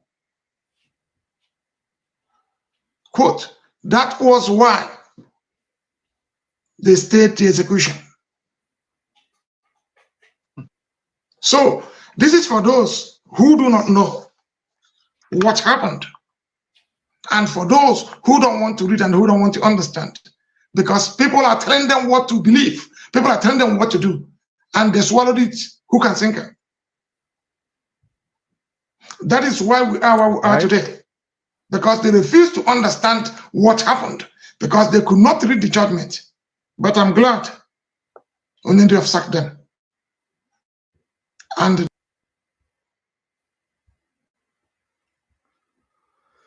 so Mazi,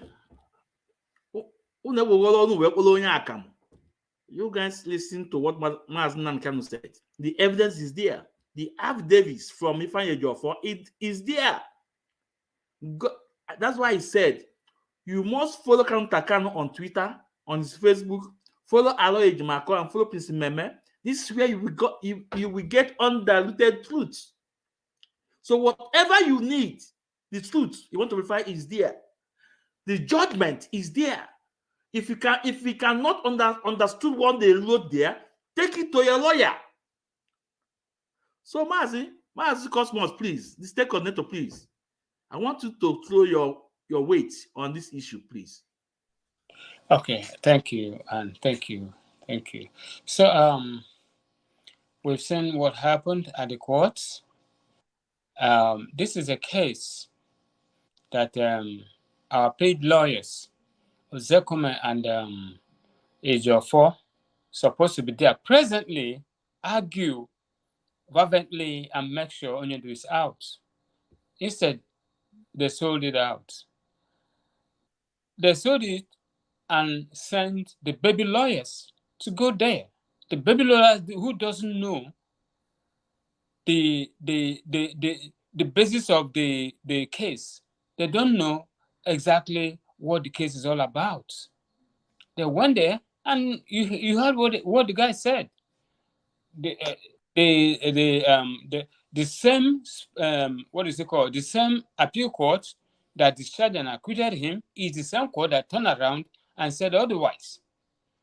And again, it's not the same people that served in the same court, because the people that discharged and acquitted him knew and saw the truth and saw everything. They discharged and acquitted him. Being what Nigeria is, they moved them, demote them, put them for other states, whereby they will not even serve in that appeal court anymore. This is what is going on in Nigeria. They think they are getting justice. You can never get justice in Nigeria. And if you try to, they will eliminate you. If you try to say the truth, they find a way to eliminate you. And that is why that case is still lingering today. For the Supreme Court to say all they said, They couldn't pronounce the solid word, the magic word.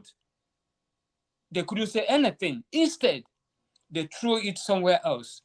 Let them deal with it. Let them start dancing over there again. Okay. Having said that, where was Jose Coleman? He came to the United States, started having party. This one he's saying is that he's having an international court conflict. That's not true. He was having fun in Atlanta, Georgia.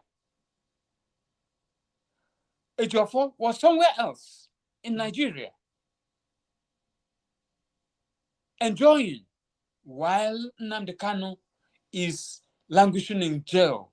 The day he was supposed to come and make sure that Nnamdi Kanu is out, he sent a baby lawyer there. What does that tell you? Like Mazi said, he's a witness to the offense he's defending. What do you think will happen? He's sold out. They are sold out. I'm totally happy that they have been released of their duty. But I'm praying God, Chukwu Okike Abiama, that sees in darkness and in the light, to open the eyes of those who are blind, to open the eyes of Binta and Yaku and those who are there, to see the truth and say it the way it is. Other than that, Mazi Nnamdi Kanu has nothing to do with DSS, nothing to do where he is right now. My brother, it is appalling that we are still talking about this today. They are still adjourning this case till today. The lower case, the appeal court said that even now they cannot go to any court in Nigeria anymore. Discharged and acquitted. First of all, he was extraordinarily renditioned. He doesn't even have any reason to be in that court, not to talk about saying anything. So, my good people, it is just a shame that things like this is going on in Nigeria. It is a shame, a complete shame. Thank you.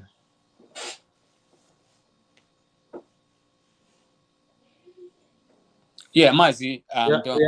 Yeah, Mazi Ndewo. Thank you so much, Ndewo. Thank you. Because some of the time I am wasting time, so I am less than 5 minutes or 4 minutes. So Mazi Emeka, please.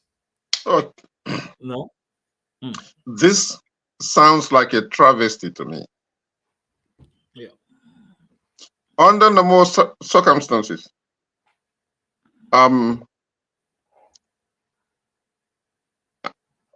IPOB or Mazi Nnamdi Kanu has a right to sue the representation, if not for any other thing, for the legal fee they were paid.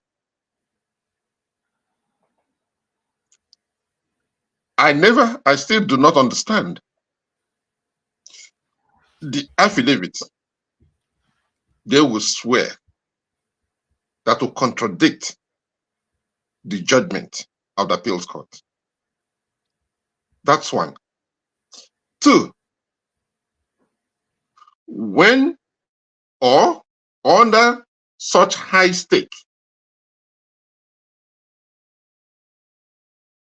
of litigation, the day your client will be released or is released, it is incumbent upon the lawyers, especially Ejiofor, who prides himself as giving condition for bail for Onyendu in 2017, to be there and receive his client, that all his efforts all these years has been rewarded. My client is discharged and acquitted. But when the appeals court will make that pronouncement. None of them is there. None of them is there. If Ezekome is going for oh, Jesus Christ. It's going to Miami for this is the type of story you tell to idiots who do not understand anything. Ezekome, maybe he has a law license to practice in Miami. I don't know if he studied here. If he studied here and called to bar in the state of Florida and still maintains his law license, it's a different case altogether. But if Ezekome did not study here and never practiced law here, he has no business being in Miami and doing what they claim he's doing. That's a point of direction. I work under license. When you are certified in the country, you acquire license in various states to practice. If Ezekome practices in the state of Florida, maybe he is there to renew his license or CEU with the bar. Otherwise, he has no business being there. Just like Mazi Duru mentioned. He was in Atlanta having a good time. But if Ezekome has to travel out of the country, Ejiofor, what stops him from being in the court and taking the glory for getting his client out of jail? Saying that, yes, we've done it.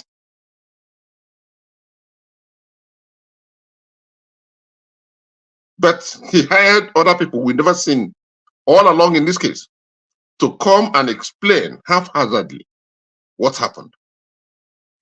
See, Mazi Kanonta just told us that Ejiofor swore an affidavit to be a witness in a case he's defending. I don't understand that. I'm not a lawyer. But if that is what happened, he has to return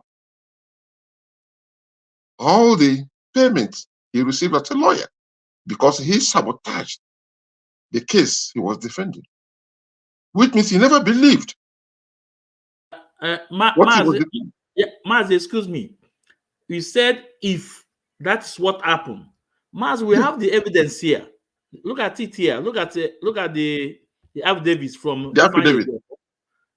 Look at I would love to read this. Please, if you can send it to me. Look at that from Ifeanyi Ejiofor.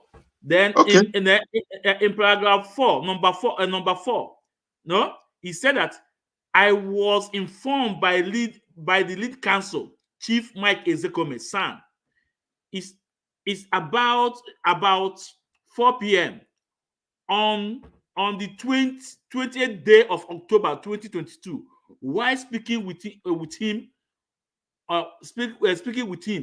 video call conversation from Edo Ekiti, where he had gone to deliver 10 conventional lecture in university. So Mazi is here. So I will send it to you. Huh? Please. Yeah. I never seen this type of thing happen. No. So, I've not seen anything like this happen. Yeah, if that, if this is the, right now, that means Onyendu, after the case, down the line, no matter how long it takes, can sue these two lawyers for messing up the case, or for what I don't know what to call it, because what they are doing is they are declining or disowning their representation of him. It doesn't make sense to me. Yeah, It doesn't make Mazi, sense. Doesn't make sense. Mazi, please check your phone now. I have sent it to you now. Check your phone now. Thank you. Check your phone, and I want you to lead number 4 so that people will understand what I'm saying. Check your phone now. It's there with you now. Okay. Check your phone,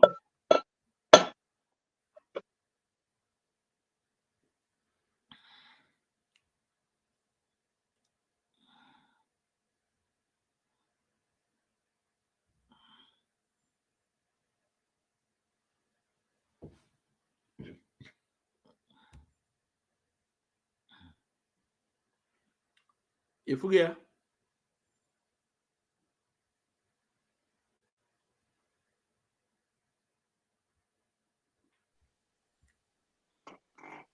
you want to get a Mazi, but all deliver go. Okay. I'm trying to see how I can do this 2 at a time.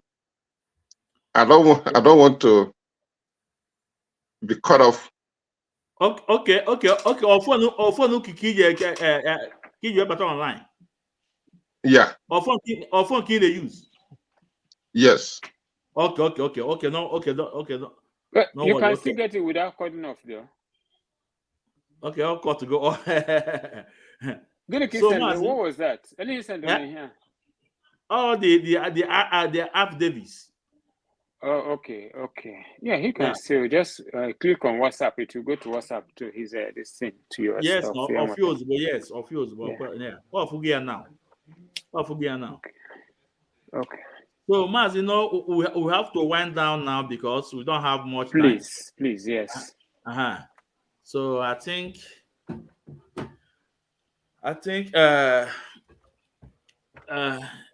it will be next time because it's almost 2 hours. So that's so Mazi, you can give your closing remark, then you go off, then Emeka will come and give his own, and then okay.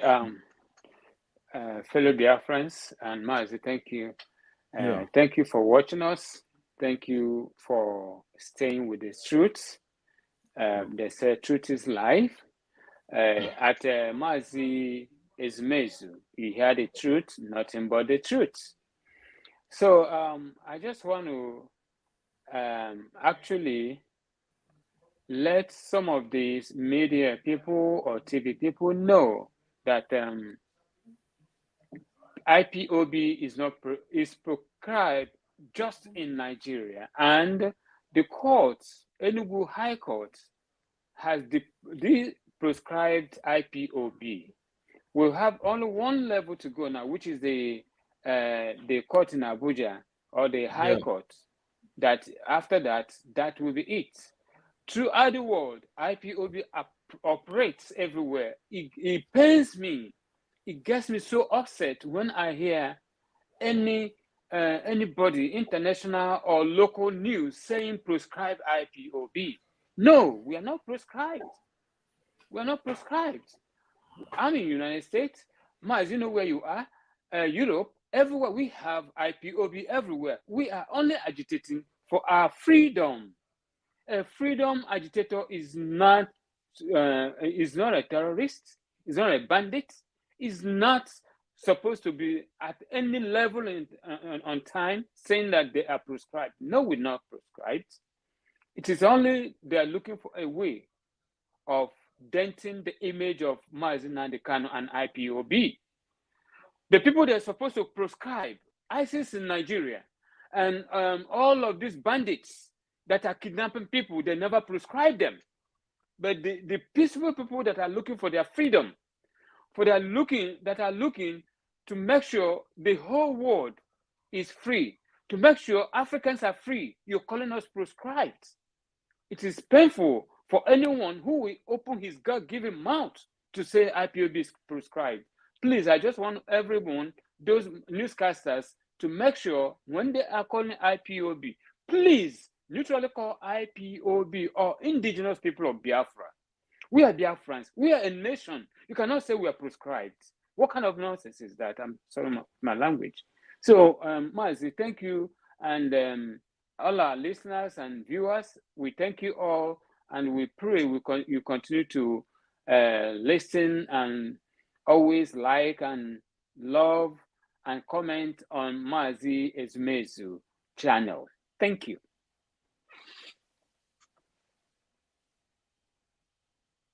Yeah, Ndewo Mazi, thank you so much, Ndewo. Mazi Emeka, you have the this thing. Please say a bit of it and summarize so that, and give us your take home. So maybe we will convert some other time because of time limits. Our time have exhausted now. You know, I know you have much to say. I know you really have much to say. I know. So always, maybe I think well, I'm going to have one-on-one with you so that American we can PRO. You know what American PRO is? Yeah. Non-stop. I think the next time I'm going to have one-on-one with you so you can educate us. You know. So go on, Mazi. Yeah. Thank you, Mazi Ezumezu. I've read the affidavit. Yeah. It is appalling, and I'll tell you. Yeah. As I was reading it, my mouth couldn't close. My mouth couldn't close. Just the same question that I have in my head. Why none of these attorneys were there? Were they anticipating anything? Which has proved that actually they were. It doesn't matter how long it takes. I think this issue may linger for a very long time because different lawsuits could come out of this. Different lawsuits could come out of this. And our people, being who we are indigenous people. And Nigeria do not understand that they cannot proscribe a people within that country. You cannot. Anybody they want to kill who is an evil person, they call him IPOB, proscribed IPOB, only in that country. They know what they are doing.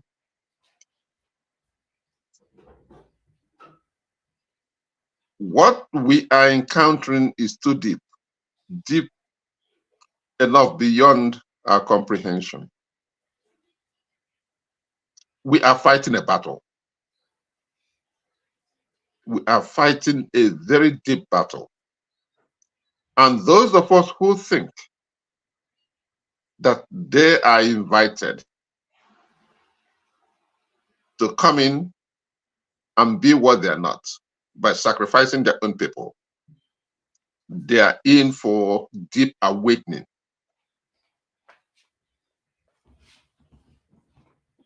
By no measure are they free or better, like the first statement I made about APs. He is not different from the woman who is selling vegetables in any local market in Southeast. He's not. Whatever crime that child who was shot on the street by the Mighty Allah or Boko Haram or any other orchestrated authority, he is not different from that boy or from that man. The person who, the Igbo man who is deprived of who he is, APs is not different. He is just what we call in a house nigger. He's serving the master's table.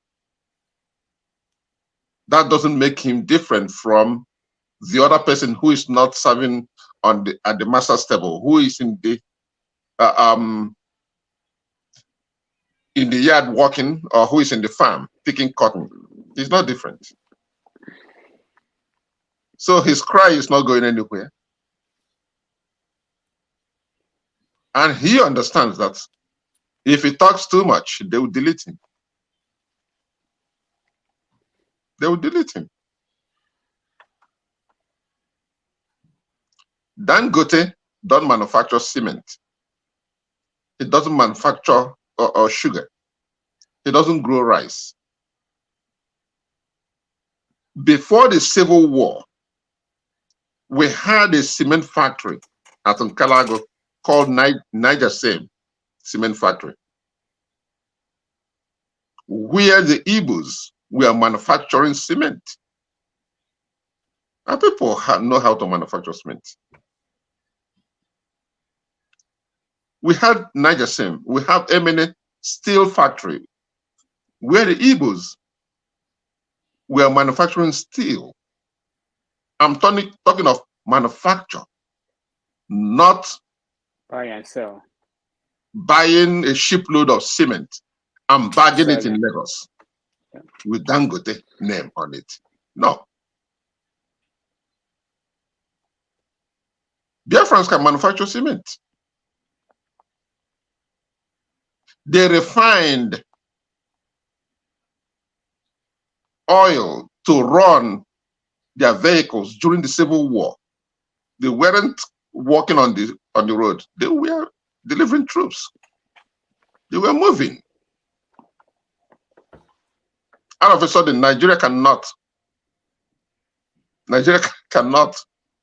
build a refinery.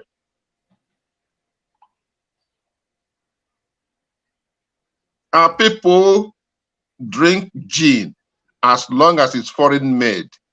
But when we get the palm wine and distill it to kai, they tell you it's illicit. It's no good. But you saw the Dutch go up and bring down that wine, give it to you, you ferment it and distill it, and that pure gin came out of it.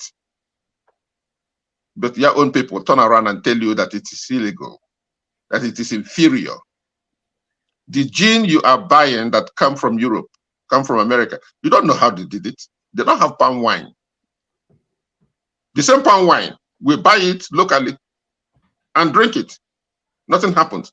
But when we apply some intelligence to bring it to something better than the European made, they give it a name. And call your own brothers, your own people, to go and destroy it. It's illicit. We see it every day. Do we understand it? We pretend we don't. We never knew it's going to be transformed and visit upon us in a different fashion. Or the same thing, the same thing British Jaime. That's exactly what they gave back to the Fulanese. This is how you handle these people. Use some of them to control the others. That is exactly what we're going through. Yep. I know we don't have time, my brother, but we have to make time for all these things. For these guys, Ifeanyi Ejiofor and Ezekome, there's always a payday. When you work, it's not when you receive your paycheck. There's always a payday. Maybe we'll have a more stable court, or a reasonable court that will look into all these things somehow, somewhere.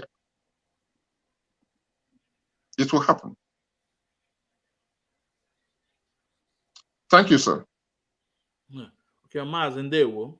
Ndewo Maazị, no, ndewo. I'm that no okwu juru ọnụ. Even we didn't even treat the last topic, the agreement Ifeanyi Ejiofor and Ezekome have with DSS for stopping other lawyers and stopping the doctors. No, so I think I can always exit because I'm going to work, so you guys can continue and finish it up. No. I end the go now. So Biafrans, we thank you for listening, and we want you to share the program And Mazi, we welcome Biafrans appreciate you guys, the PLO, the National PLO USA.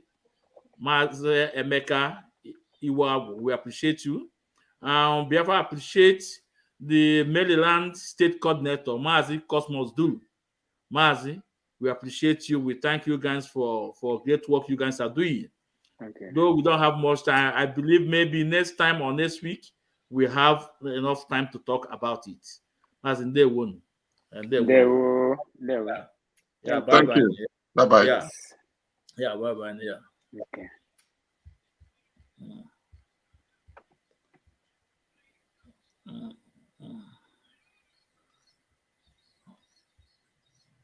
Yeah. Yeah, so Biafrans. So we thank the executive from America that came to our house today. They are also the owner of this page. No, they are also the owner of this page. They are formidable in this struggle. Mazin Nnamdi Kanu is part of them. Remember what our leader said, that America will fund this movement. And without them, so we thank them, and we thank all the lovers of freedom, those that are with us. We thank all of you guys, and we say, may Chukwuka Abiyama bless you guys. Please share the program. And I'm assuming they won't. Bye bye. We say bye bye. Yeah.